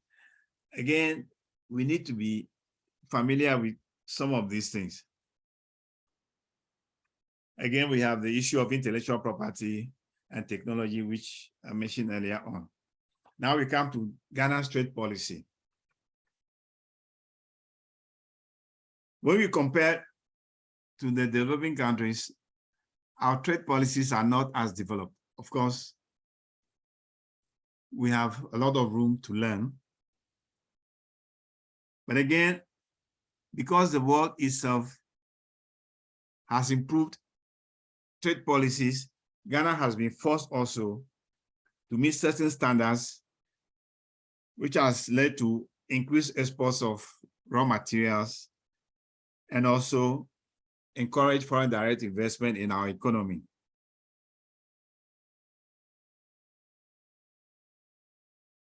Now, what I want us to do at this point is to take a very cursory look at the policy document that Ghana has, in which the trade policy is enunciated. Now, it has a long-term strategic vision of achieving middle income status by 2012. The trade policy Ghana has. Remember, we are now 10 years beyond that. Have we reached the middle income status? That was a clear objective. That was flagged. We have to determine ourselves whether we achieve that objective. 10 years passed. And we said Ghana should become a leading agro-industrial country in Africa. Have we achieved that? The document itself provides clear and transparent guidelines for the implementation of Ghana's domestic and international agenda. And it is designed to ensure a consistent and stable policy environment within which the private sector and consumers can operate. As we look at these laudable objectives here, we should, in our minds, relate it to what is happening on the ground. That is the surest way that we can, satisfy ourselves whether we are abiding or implementing the policy to our benefit. So if you go through it, you see that there's a lot for us to do to catch up. Now, and the fundamental principle is that the private sector is the engine of growth. Government only providing the enabling environment so that the private sector, initiatives can then take certain stage. Now, you have these laudable pronouncements in the policy document. Have we been able to translate this within the business community for them to know what is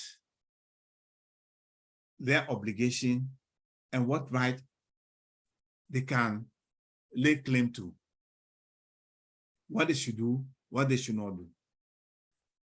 We ask ourselves, are people sufficiently aware of this? I remember in the 80s, early 90s, we paid a visit to Southeast Asia. Those days they were trying to come up, And you found that even the taxi drivers had pamphlets where their, for example, national tourism policy was summarized to a point where courtesy to visitors was of prime importance. Honesty that you display as a taxi driver was of prime importance. Friendliness, your knowledge about the city, your knowledge for you to be able to take tourists to wherever they're going. Now, it is something that they have been taught and it's been reduced to pamphlets. They display it in their vehicles and it's with them.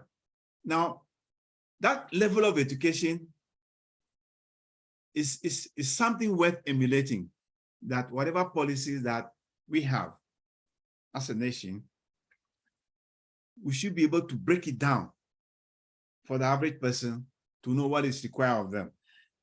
Whether we've done it in the past or whether we are going to do it in the future, it's a challenge we should all just bear in mind. Now, the policy document has thematic areas. The first one of it is the need for multilateral trade, the need to create a fair and transparent import-export regime, the importance of facilitating trade, enhancing production capacity for domestic and export markets, domestic market and distribution, domestic trade and distribution, consumer protection and fair trade, protection of intellectual property rights. Now, you have these thematic areas. Again, it comes down. How sufficiently aware are the key players, that is the private sector? Are they aware of this? Because they are the people who should take advantage of this. Again, these are things that we have to keep in mind. The policy document provides broad guidelines for concrete action in the area of trade. Now, the actual implementation is supposed to be effected through a trade sector program whose annual policy action statement will specify activities to be undertaken annually. So you ask yourself, if you have a mechanism for implementing this policy, is it that it is being done on the annual basis as it is enunciated in the policy document, and that the Ministry of Trade and Industry is to drive it through various committees, etc., etc. It's a huge task on that ministry. Do they have the capacity to do this? Do they have, and these are sector, sector ministerial activities. You need to have the clout to be able to call other ministries together to help you do this. Does the ministry has a clout to bring in the Ministry of Finance, Ministry of Agri, Bank of Ghana, etc., together with the private sector to do these things? Review what have been done in the previous year, and then take a look at what is to be done going forward. It's something that we should ourselves, reflect on. Now, again, it's the same thing that you go through the policy document. You have everything. It checks all the boxes in relation to how to formulate a trade policy, how to put in mechanisms to implement it, which areas you should lay emphasis, etc., etc. It's very well written. But the challenge is, are these things being done to maximum effect for the benefit of everybody? At this point, we want to look at some of the implementation challenges and the options that we have as a country very quickly. Now, I have a statement here which reads, the limitations and constraints identified earlier provide a pathway for options to pursue in policy implementation, meaning that some of the constraints and challenges that we've talked about, if we are able to address them, then they then give you the options that you have in implementing the laudable policy that are documented for us as our national trade policy. Let's look at the first one. This relates to improvements in the capacities. What have we put in place? What strategies have we put in place to improve capacities in the area of trade-related infrastructure for integration into the world trading system? Do we have a system where we are able to train people in trade policy and also its implementation? Do we have something like that? Is it a subject that is taught in our institutions? Do we have an institution where the practice of trade policy, its implementations, the challenges, how to overcome it? Can we identify an institution? If we don't have, is this something we want to address? Because everybody will agree that it is important. We cannot remain how and where we are. We need to trade and trade very effectively. Do we have a place where we can go for this training? Granted, there may be ad hoc, training seminars here and there, looking at topics, etc. But these are not in a very coordinated fashion and in a very holistic, comprehensive manner to put people on the path to pursue some of these options. Of course, we talked about land improvement in the acquisition process. It's one of the areas that we need to Then we also have the high cost of transport, both inbound and outbound cargo, the unauthorized and indiscriminate charges at the ports, corruption, and the need to employ competent people, and the need to strengthen the institutions that will help us, enforce the regulations and laws. I have some concluding remarks here. And the first one is, you cannot trade what you do not have. And this one is very, very important. Trade policy goes hand in hand with industrial policy. If you notice, almost every country that you can think of, they would have a ministry of trade and industry. It's like one coin. One side of the coin is trade. One side of the coin is industry or industrial policy. So you have the situation where the trade policy will give you an insight into the marketplace. So the trade policy now would then have to put in systems, strategies in place for the production of the goods and services that will fit into the marketplace that has been identified through the trade policy analysis. And for that matter, including the market access opportunities that you have. So the two go hand in hand. There was a recent article I saw somebody had written, and they were questioning where the AFC, the African Continental Free Trade, is focusing only on trade, that they should rather talk about, trade policy. Now, my view is that the two go hand in hand. Now, if you have a situation where you want to have free trade on the continent, each specific member country would have to get together, perhaps with, if you take the ECOWAS region, what can ECOWAS produce to trade among themselves and with the other regions? That becomes national policies.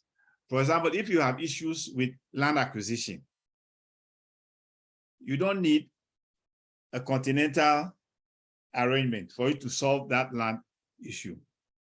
If you have issues with employment of incompetent individuals to man certain key areas of your national life, it is not the continental body that will tell you that that is a no-go thing that you are doing.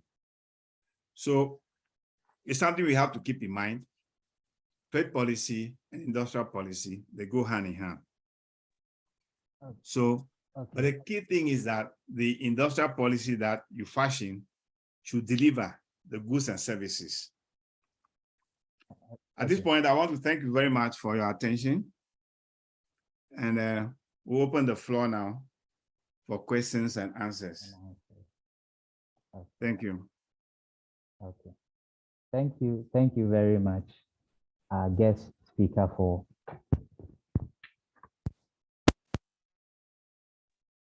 Guest speaker for Mr. Aryee. This has been such an impact. If I think that because of time, I'd call upon my colleagues who may have questions, and you're free to please put up your hand. I'll call you and you can please ask your question. Thank you.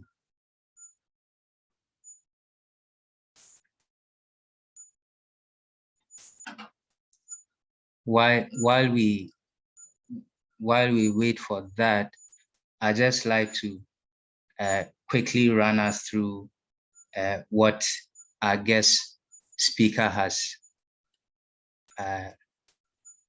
lectured on tonight, if I can put it that way. I must say that, first of all, I must say that here at SALT Institute, it is quite obvious that the mandate of this institution is to raise up leaders, a new generation of leaders whose style of leadership is characterized by integrity and a high sense of knowledge. And I believe that tonight has not been any exception. It has come to stir us up it has brought a lot of information to stir us up to delve deeper in this area. Because the truth is that just like the Bible says, Daniel was a man who understood all kinds of literature. And we cannot be at the helms of affairs without, and especially in governance, and for that matter in this nation, without not understanding some of these things. So I believe it's a step in the right direction. And so if you have a question, you're free to please put up your hand. I'll call you, but I'd like to quickly, while I wait. Okay. I see that there's a question in the chat. Is that to what extent? Okay.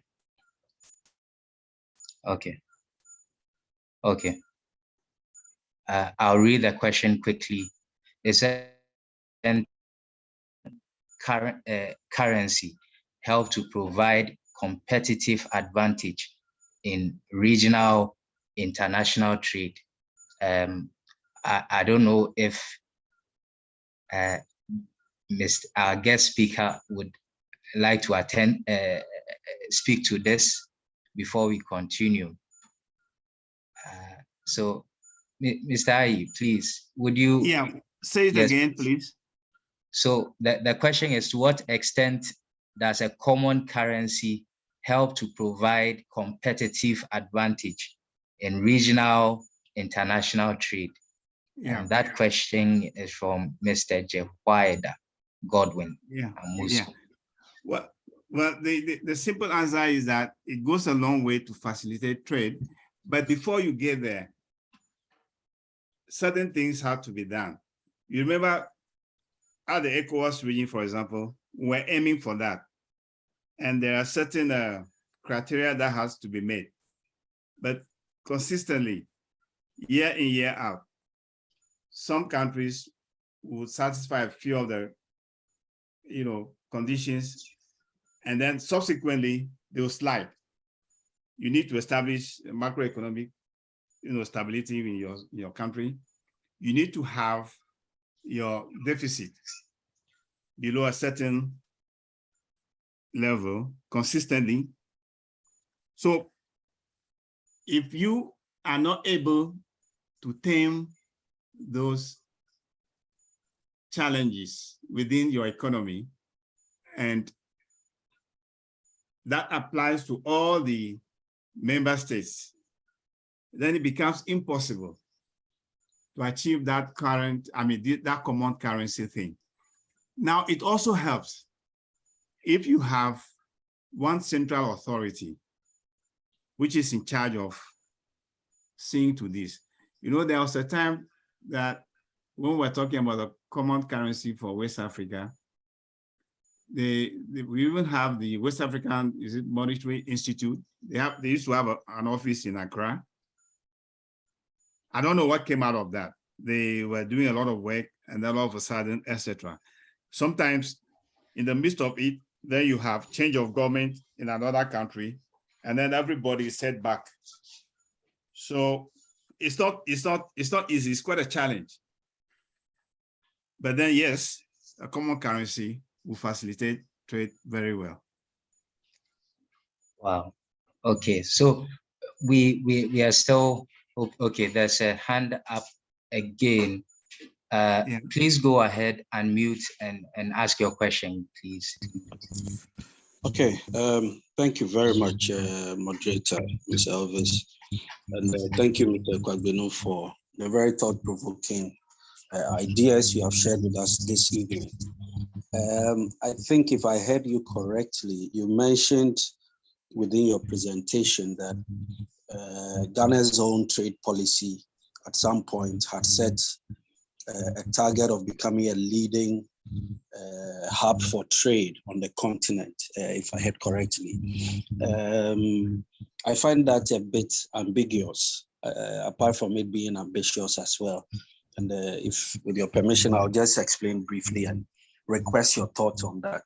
I was thinking that, particularly if we look at how COVID has impacted economies around the world, if, for example, some of the big players on the continent, Egypt, South Africa, Nigeria, with the adverse impact of COVID, if their trade volumes decreased, for example, and Ghana's trade volume picked up, and let's say we were exporting, say, let's say 1,000 volumes of goods in the previous year, and now we are doing, say, 1,200.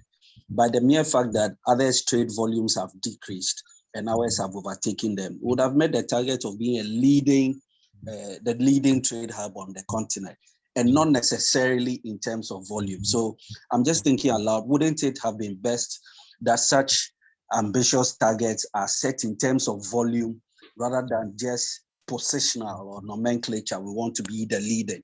You can be the leading and there's nothing to write home about. I don't know if you get a point I'm driving at, and I wish to know your thoughts on that. Thank you. Yes, that's a very valid observation. I have just displayed what the policy document is putting out. So it is a good thing you have even noticed that in formulating some of these policies, I'm sure most of you must have heard of this, that if you are trying to advance indicators in any sphere of life, they must be smart.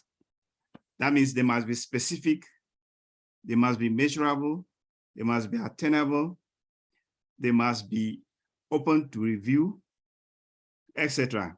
So if you take the policy document as it is and you read through, then of course you realize that perhaps a lot more revision needs to be done. So, I mean, you are very right. You said you put yourself the target of becoming a leading agro-industrial country in Africa. It is, number one, it is very vague. Do you even have the means to achieve that? And in what time frame are you talking about? So I bring up all these things so that as young professionals who are also now growing up to assume some of these roles, you bear these things in mind. If you are specifying indicators, they must be smart, specific, measurable, attainable, etc. Again, even the first one, long-term strategic vision of achieving middle income status by 2012, 10 years down the line, have we achieved that status? So it will mean that perhaps the policy document as we have it now, guiding the country, needs serious revision. So that's how far I can respond to that. Thank you for raising that issue. Thank you. Thank you. I see that there's another question in the chat, or is it a contribution? It says a very brilliant, thought-provoking presentation covering a broad range of issues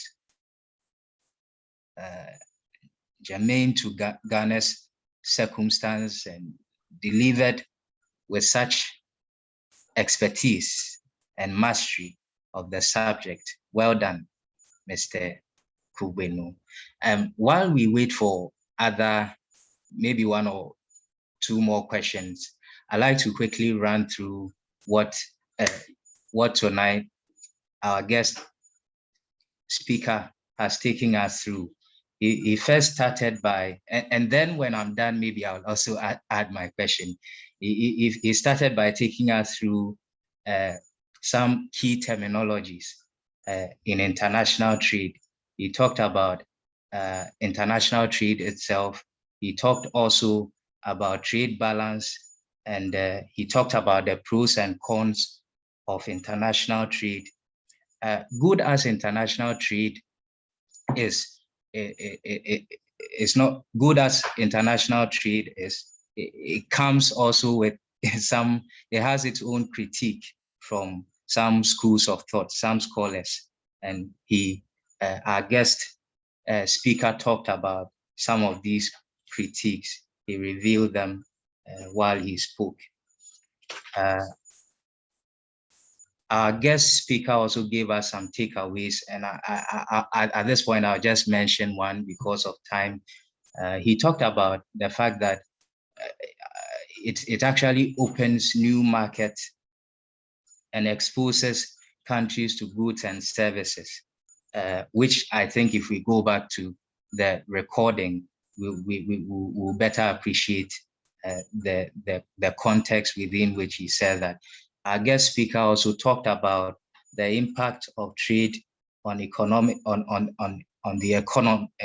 of Ghana. One big question that comes up over here is that, has it really impacted Ghana's economy, economic growth? Has international trade actually impacted Ghana's economic growth? He talked also about trade policies, the trade policy in Ghana. He talked also about the internal constraint and external constraint. And so just so that we have in mind. But my question, Mr. Aryee, our guest speaker for tonight, my question comes from, you said one thing that really struck a chord in me about some group of people in Ghana sometime back when you visited, who had formed an association of unemployed graduates. This is something that has normally actually come up, and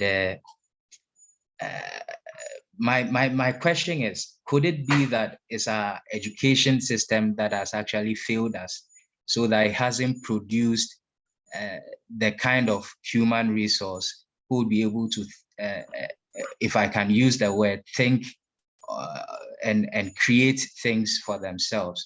I remember reading one book, From Third World to First World, when Lee Kuan Yew came to Ghana. It was almost as if he was prophesying. He talked about Ghana's education system and said that we're headed for doom with that kind of education system.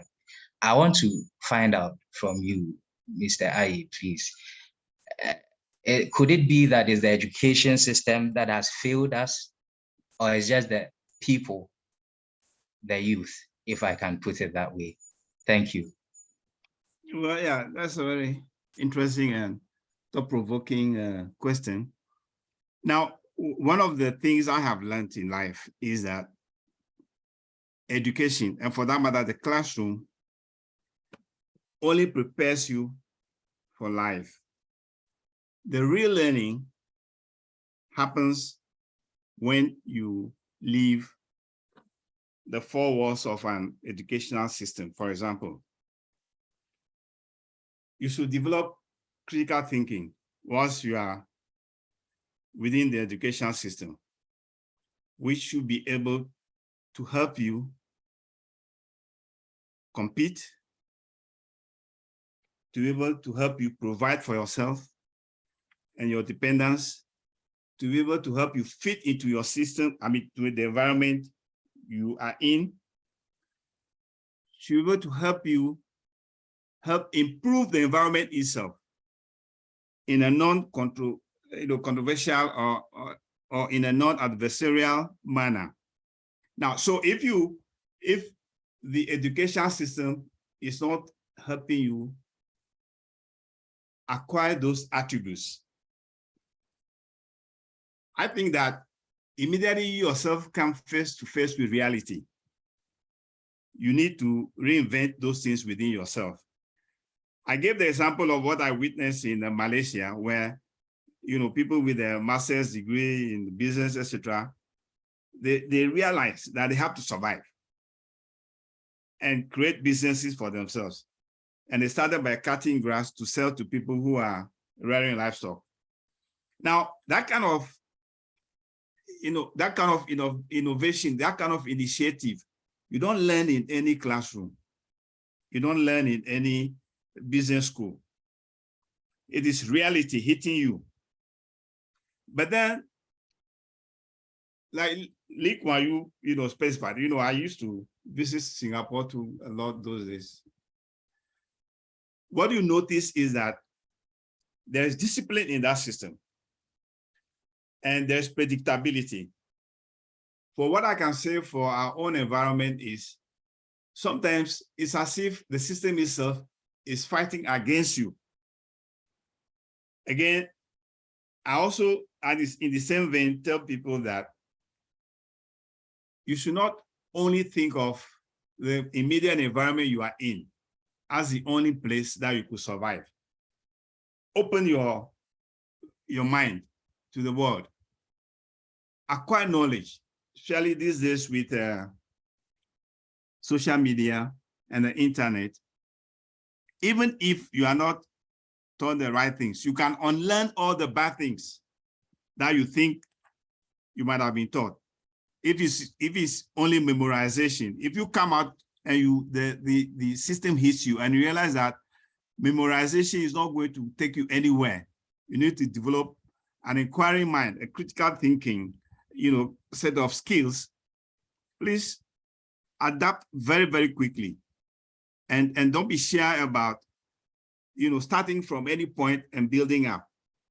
So I cannot say that the educational system has failed us or has not equipped us. We all came through those educational systems. I sometimes challenge my lecturers in my mind, and I know very well that whatever they were teaching me was not going to be useful in any way, but I kept it to myself. And I have colleagues, we discuss these things and we realize that no, we should chart our own course. So when you come out, that is when the real learning hits you, and then you stay true to yourself and you don't blame the educational system. At least it has shown you, number one, how to learn. Number two, what not to keep. And number three, what to embrace. So that's the way I'll put it. But then it is not everybody who can withstand some of these things. So for that reason, we need to keep at the effort, seeing how we can reinvent the educational system. The last time I saw on one of the, I think I saw it on Facebook, the current Minister of Education was challenging the teachers for putting fright in the students where they cannot even ask questions. So they come out very timid, etc., etc. But you see, that is the kind of training we get from home even. So we have this traditional way of discipline. That is that we imbibe from our homes. And that also is reinforced in the school system. Whether it is good or bad, is something that we all need to take a look at. But it's good to be mindful of all these things. Very, very mindful of these things. I was discussing something with a colleague the last time, that when we were in the UK, late 70s and early 80s, a group of Ghanaians came and we got them some private job. And when the guy came up, he said, wow, said that, so you don't know. Hey, we went to this place and even the laborers and the street sweepers, they were there, they came and they were discussing the stock exchange. They were reading the financial pages. Wow, how were they able to do this? And I said, well, this is what happens. These people, they are not been to school, but they know what is good for them. They are reading the financial markets every day and they know where to put the investments. These things are not taught in school. You learn them after school. And these people have not even been to classroom and they are learning these things. So that is what it is for us. Let's not blame what we've been, attributed, what we have, been exposed to. Let's quickly overcome it, unlearn all those things and chart the the effort ahead. And you realize a lot of the things that you need in life to get ahead are not things that you'll be taught. They are things that you learn yourself as you go on. So people will tell you that the education came out of the hard knock of, the hard knock school. That's what they say. You get exposed to these things and you learn it, but then if you don't have a good educational system, then the whole society cannot move in unison upwards. You only have bright spots, people who are able to break through. So it creates a challenge, but attacking the educational system itself is something huge, something huge, but it is being recognized. Yes, there's a need for that change.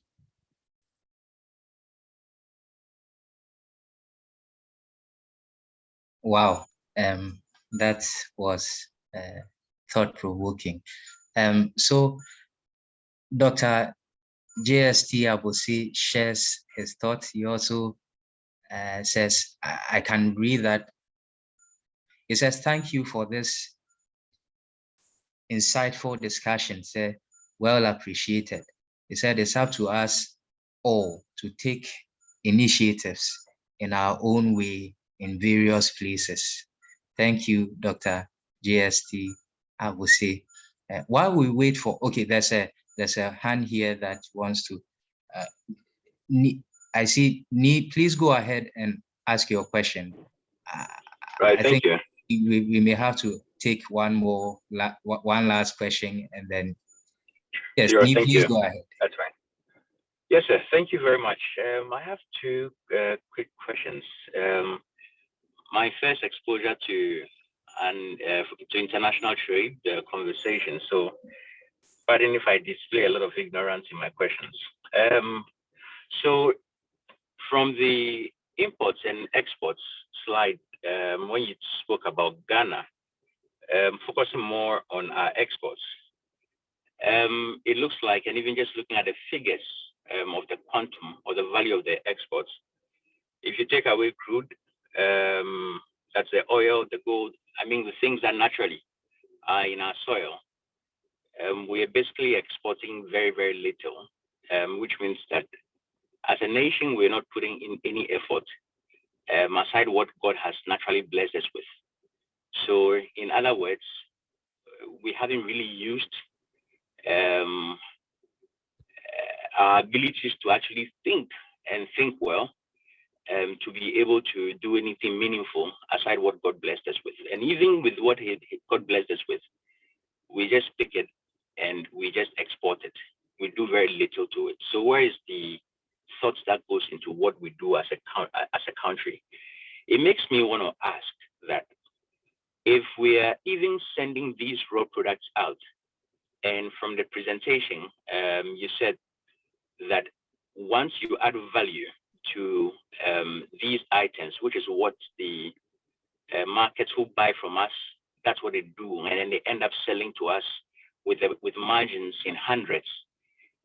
If we do have an assessment of what we actually need, so let's say I'll use crude for example, is a crude that we produce enough to even consume it locally, so that whatever rates that we end up buying it from the international markets and the cost with which it comes with, have we done any exercise to actually determine that what is the quantum or what is the volume of fuel that we need, and that we can refine or we can produce, I'm not sure what the terminologies are, to be able to feed our own markets, not free, but then to make sure that we're selling and even making a profit, instead of selling the raw and then going to buy the finished product anyway when we have the raw product. Similar to gold. Maybe gold we don't use that much because how many of us are wealthy? But then with items like crude, how has there been any assessment to actually understand what our country's demand is, and then see if we can strike a balance? Now, the second question, on when you spoke about our trading and then the gaps in even what we sell, and what their value is compared to what other nations trade and what their value is. I'm wondering who takes care of the ordinary, the ordinary man, because in other conversations or in other disciplines or in with other matters, there seem to be international bodies that at least, if let's say you talk about human rights, yes, they can come to your aid. When it talks about hunger, they come to your aid. But when it comes to trade, knowing very well that these are things that are very sophisticated and politicians or the governments can take advantage of the citizenry, who is there ensuring that these trade or business dealings are transparent? There's accountability, there's transparency, so that if a country says that I am selling X $10 of this, it is so transparent that everybody knows that this is the value that Ghana has sold, and this is what it received. So that even people who are not involved can track and know that, look, our governments or our business people are not being transparent, or they are shortchanging us. Is there anything like that set up globally, internationally, that you can rely on to make sure that nations and the citizens are not being shortchanged when it comes to international trade? Thank you. Good. Very loaded questions. The first one is the value addition concept. It is very clear. And of course, it also dovetails into your second question. You see, every country prides itself in its sovereignty. Now, you're a sovereign state. You don't want outsiders meddling in your affairs. And it is assumed that the leadership of every country under a democratic dispensation is elected by the citizens. So if the citizens put a set of people in charge of the country to look after them, take care of the country, provide for their needs, it is simply because the citizens themselves have decided that those are the right people who should do the thing that they desire for their benefit. Now, if they are not doing that, what should the citizens do? And it is the duty of the citizens themselves to make sure that they are doing the right thing. For example, there are various ways trade statistics of any country can be captured,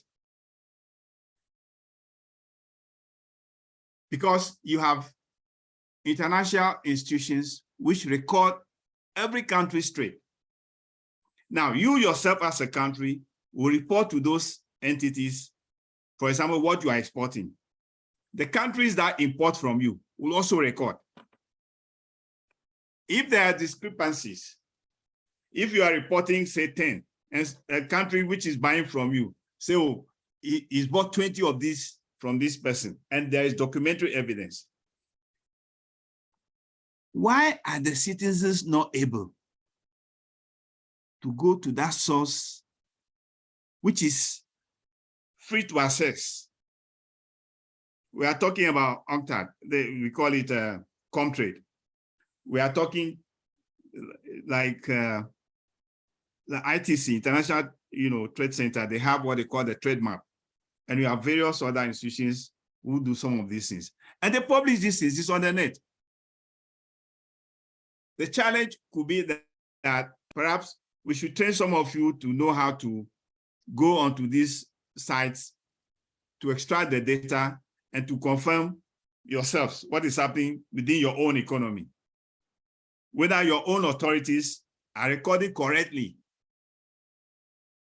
what revenues in terms of foreign exchange should accrue to the country,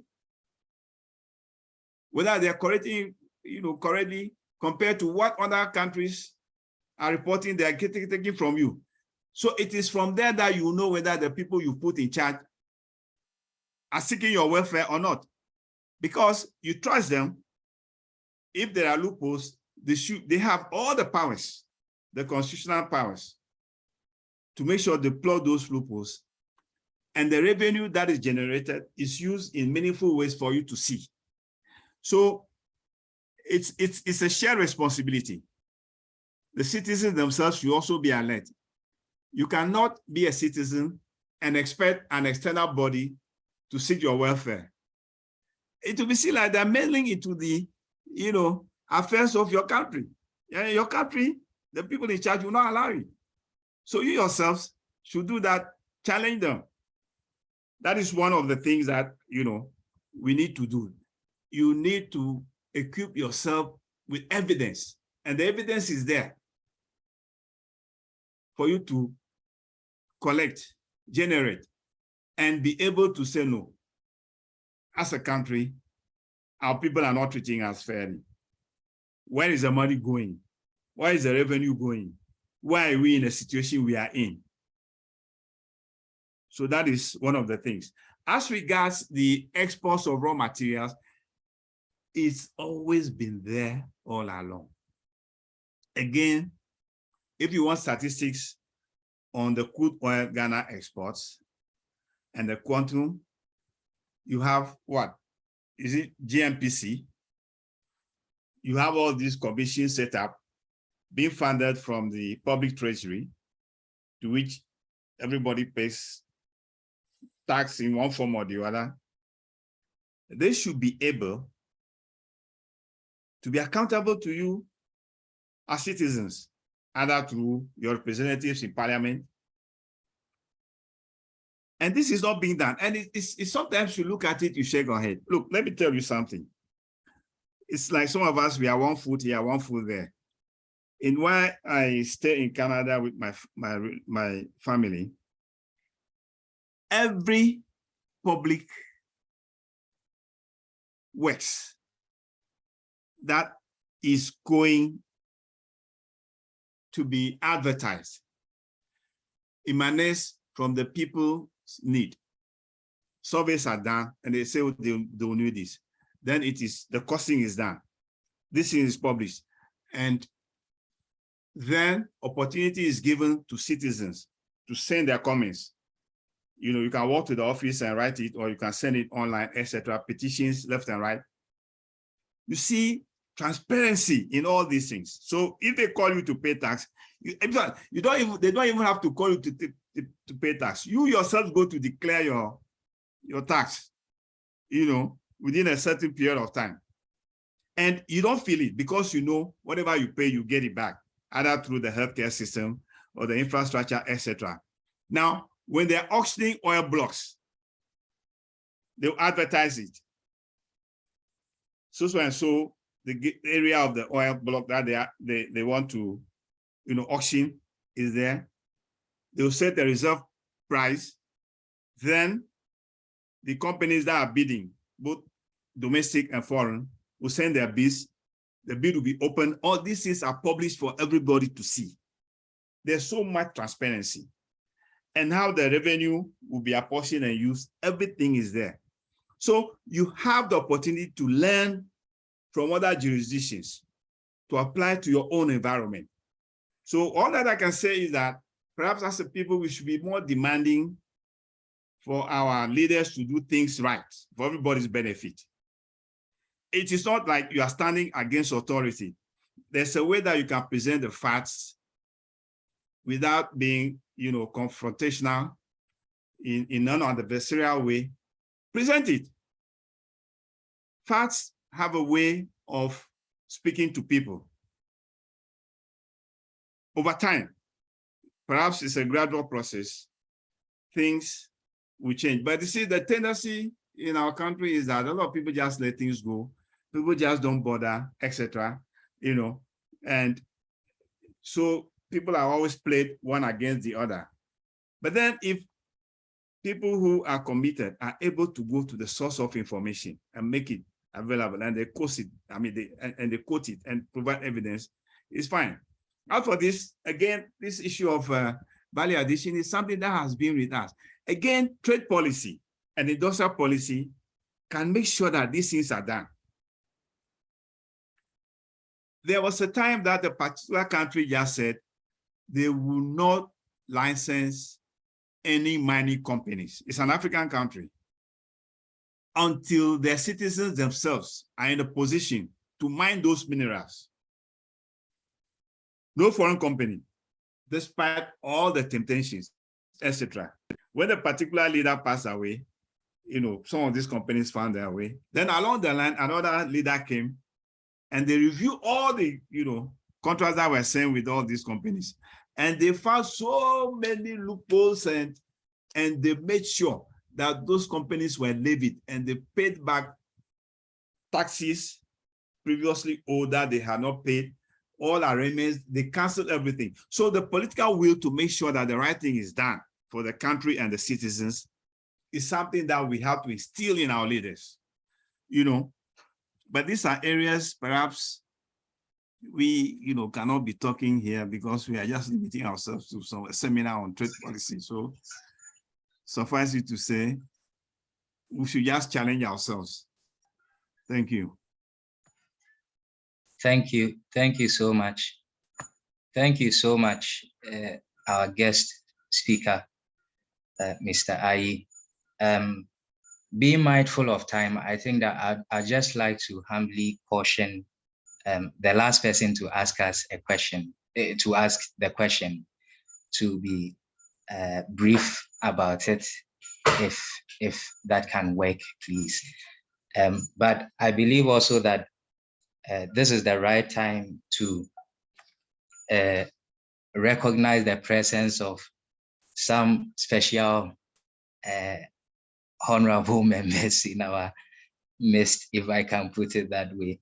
We have our new rector. He's been on throughout. We like to especially acknowledge his presence. Ambassador Dr. Kojo Alabo, God bless you, sir. And also Dr. Fatima Alabo has been on.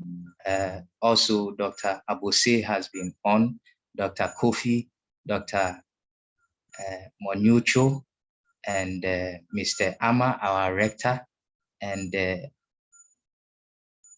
Ms. Ann Nobisi has also been on. We acknowledge your presence. It's been great having you all on the platform. But I'd give the platform also to Ms. Edith to ask the last question, and then afterwards we can take the closing remarks of the guest speaker, and perhaps and also if any of our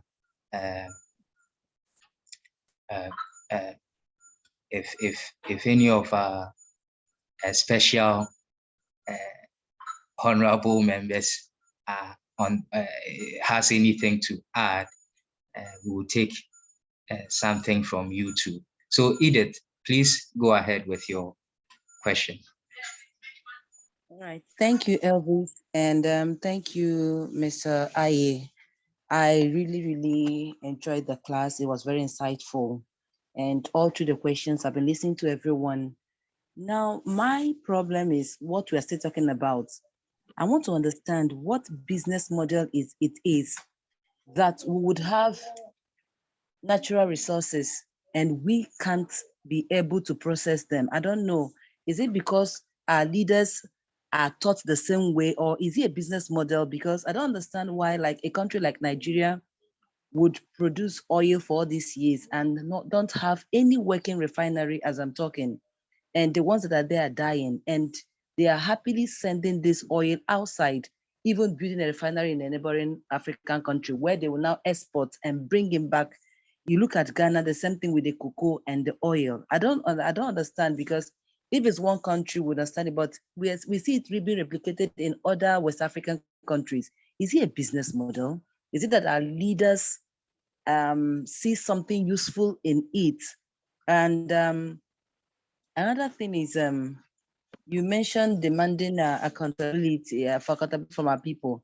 How are we going to do that? Because going through this class, I am so, I don't know, I'm informed, and also I've seen certain things that are not right. How do we address them? How do we become agents of change for our society, because there are lots of things going on.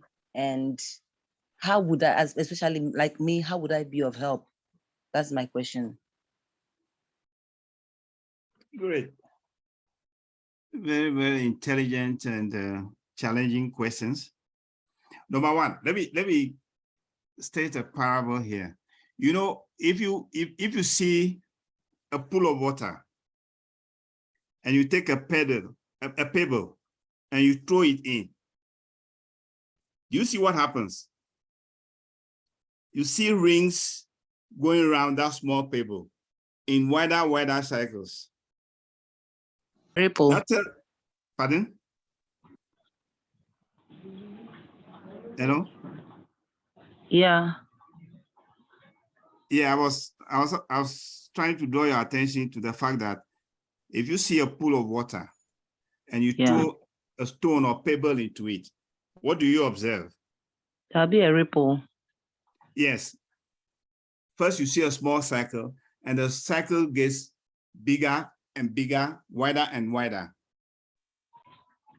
Is that correct? Yeah, I said there'll be a ripple. Sorry. My network is worrying me. Yeah. So what it means is that an individual can also make a difference. Now, whether our, you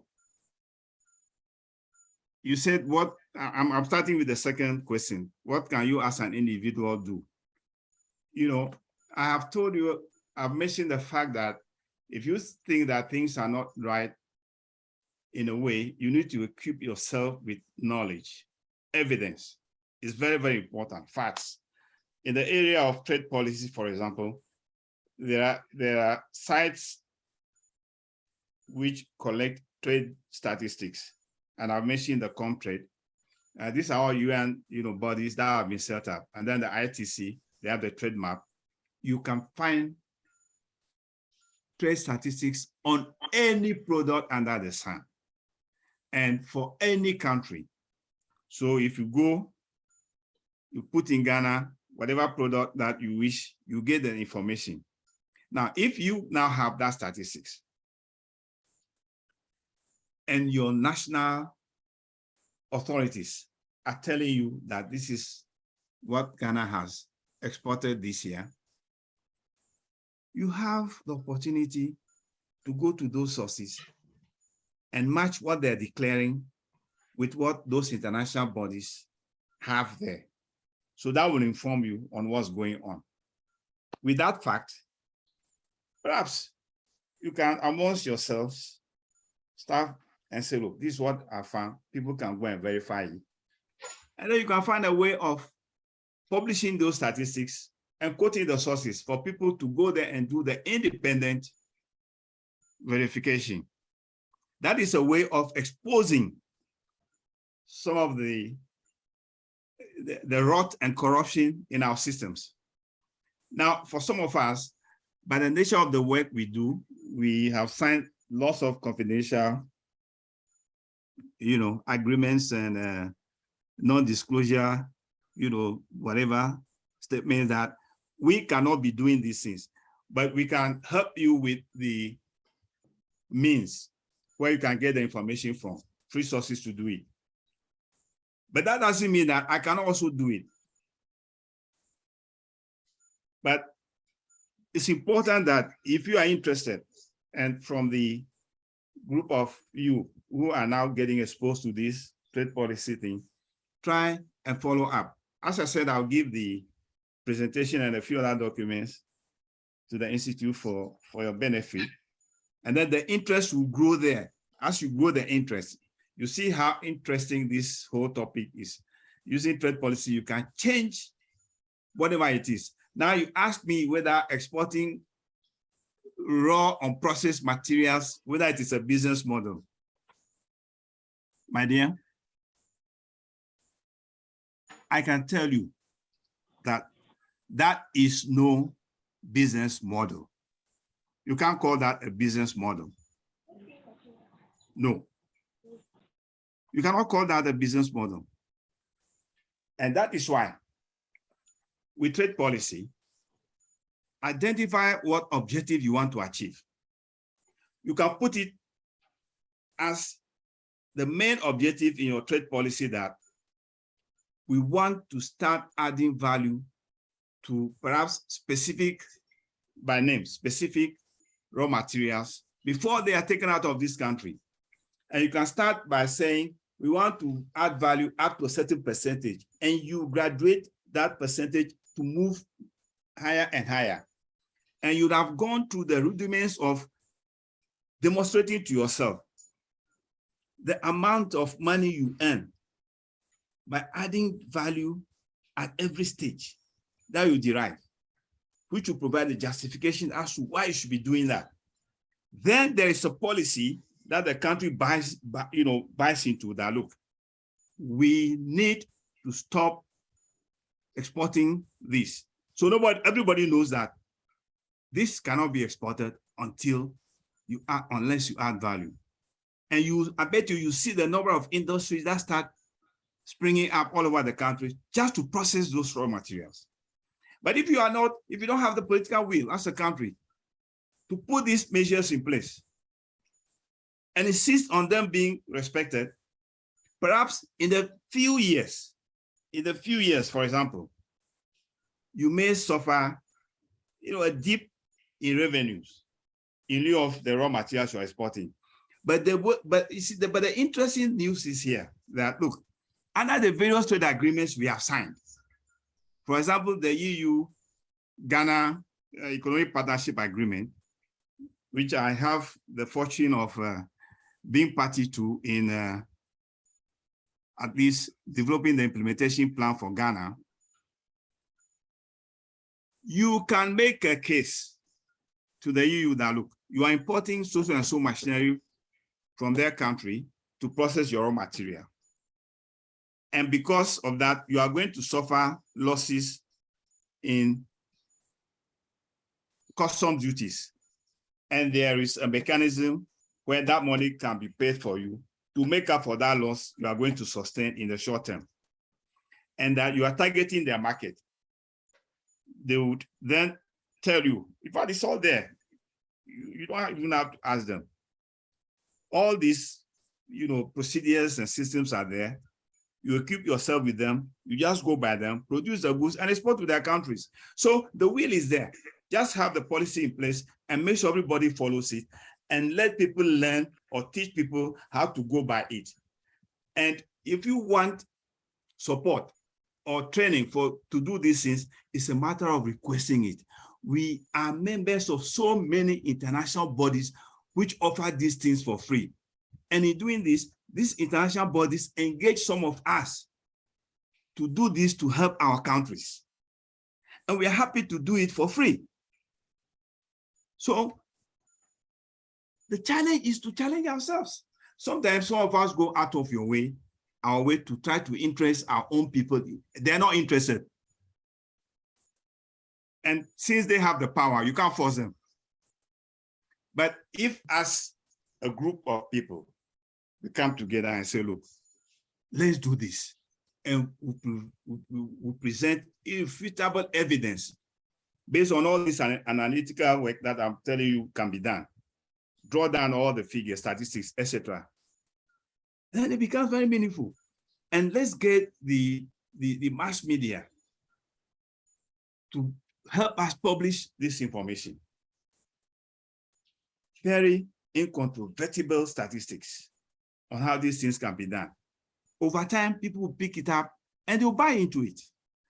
But again, that education of going beyond what we know to learn new things and put together to then justify when we are agitating for these things has not yet become part of us.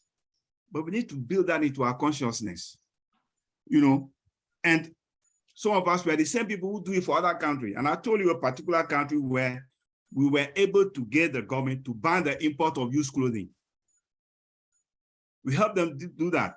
And we helped them also stop the importation of other products that they can produce in their own countries. So we just termed it that recapturing the domestic market of that particular country. And when other countries come to challenge us, and we make sure we read the WTO arrangements that made it possible for us to do that. It's not that we are closing our market to goods from other countries, but there's justification for some of these things. So we play within the law. And it is that government which requested it. And we went and helped them.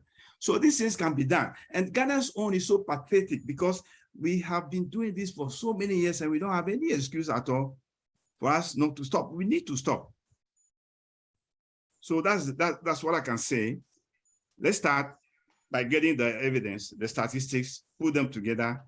If you guys want us to help you in how to derive some of these statistics, we can devote time to do it.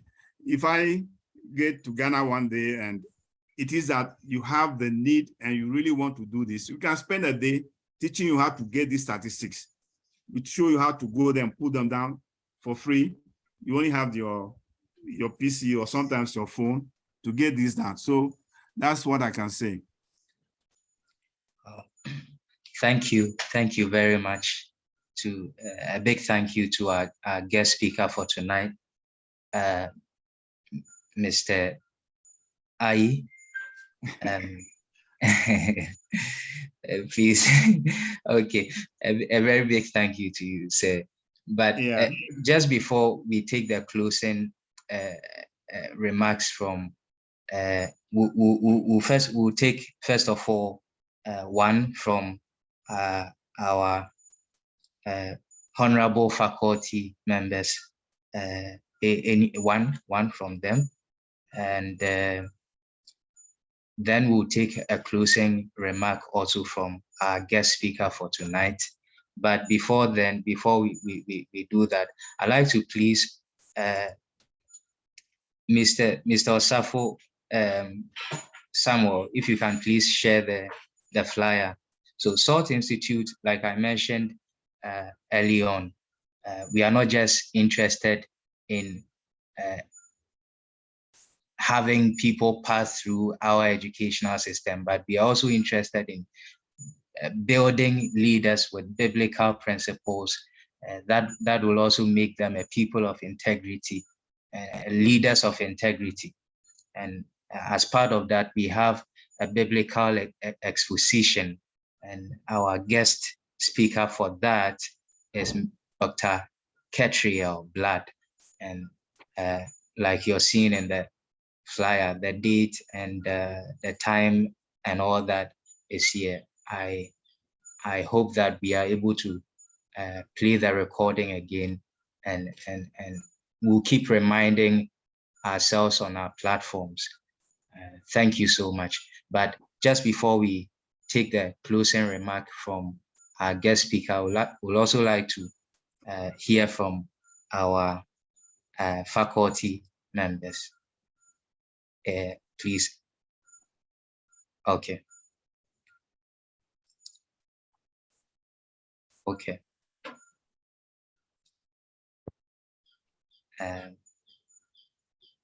I like to humbly say that any of our faculty members may take the floor and share a thought.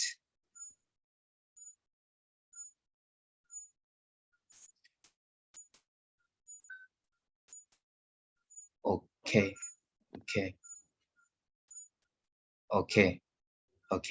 I'm not seeing.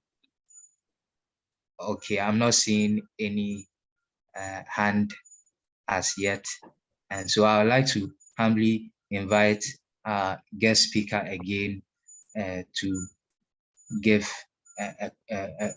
some closing remarks on what we have done tonight, and then we may move on ahead to close.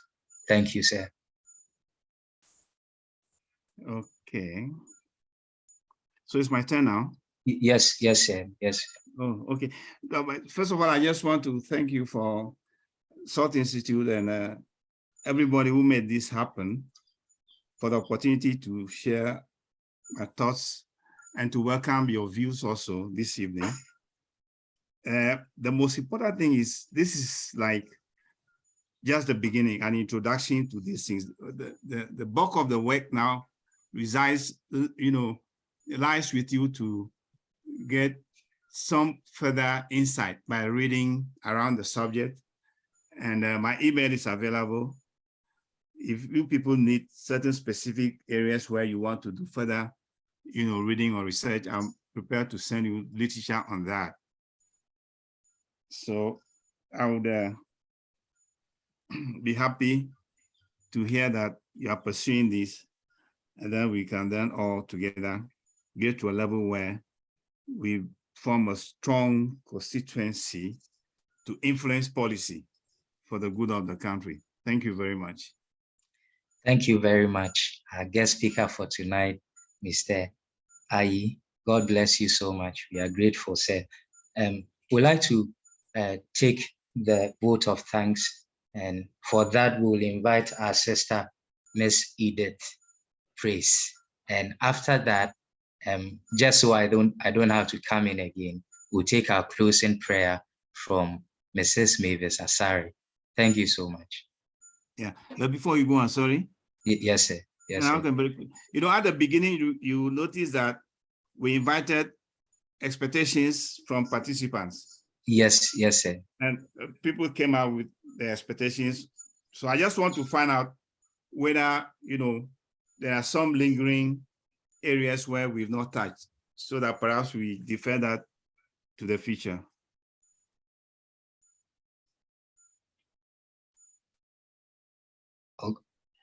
Okay.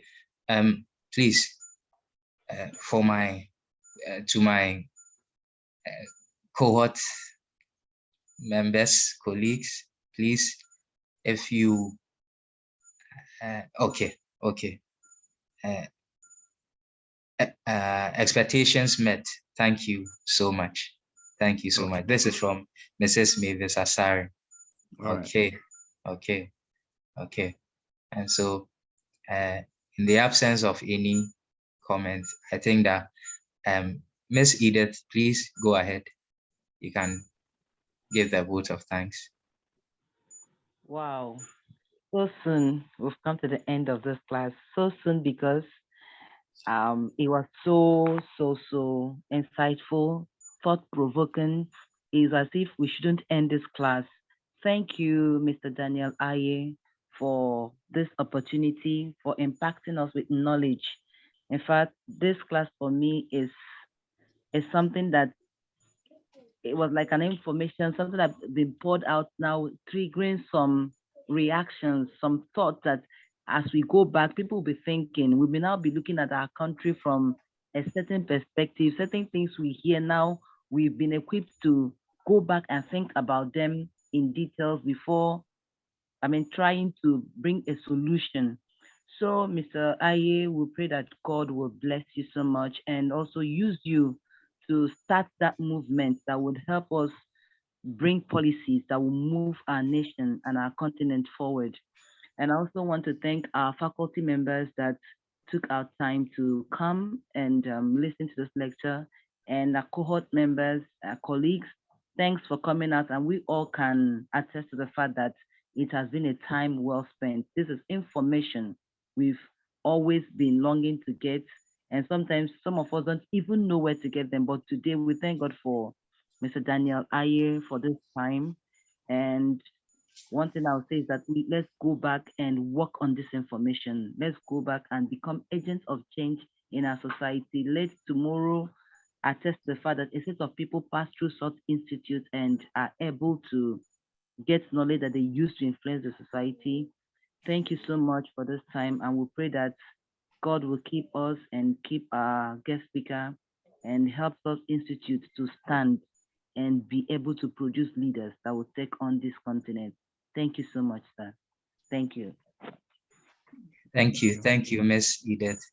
Okay, Mrs. Mavis Asare, you may please give us the closing prayer. Thank you. Shall we pray? And so, Lord, we thank you for the opportunity of receiving wisdom, ideas, and knowledge that will help bring transformation in us as a nation. Lord, we ask for courage. We ask for more wisdom for leadership of this nation. And we as citizens to take the right steps, Lord, that will help move this nation forward to where we need to be. We pray, Lord, that you show us mercy and you heal our land. We also ask that you will bless our guest speaker and continue to inspire him to be a blessing to many, many more. Bless us all, Lord, tonight, for we have prayed in Jesus' name. Amen. Amen. Amen. Amen. Thank you all once again. Thank you. God bless us all for making time to be here. I don't know if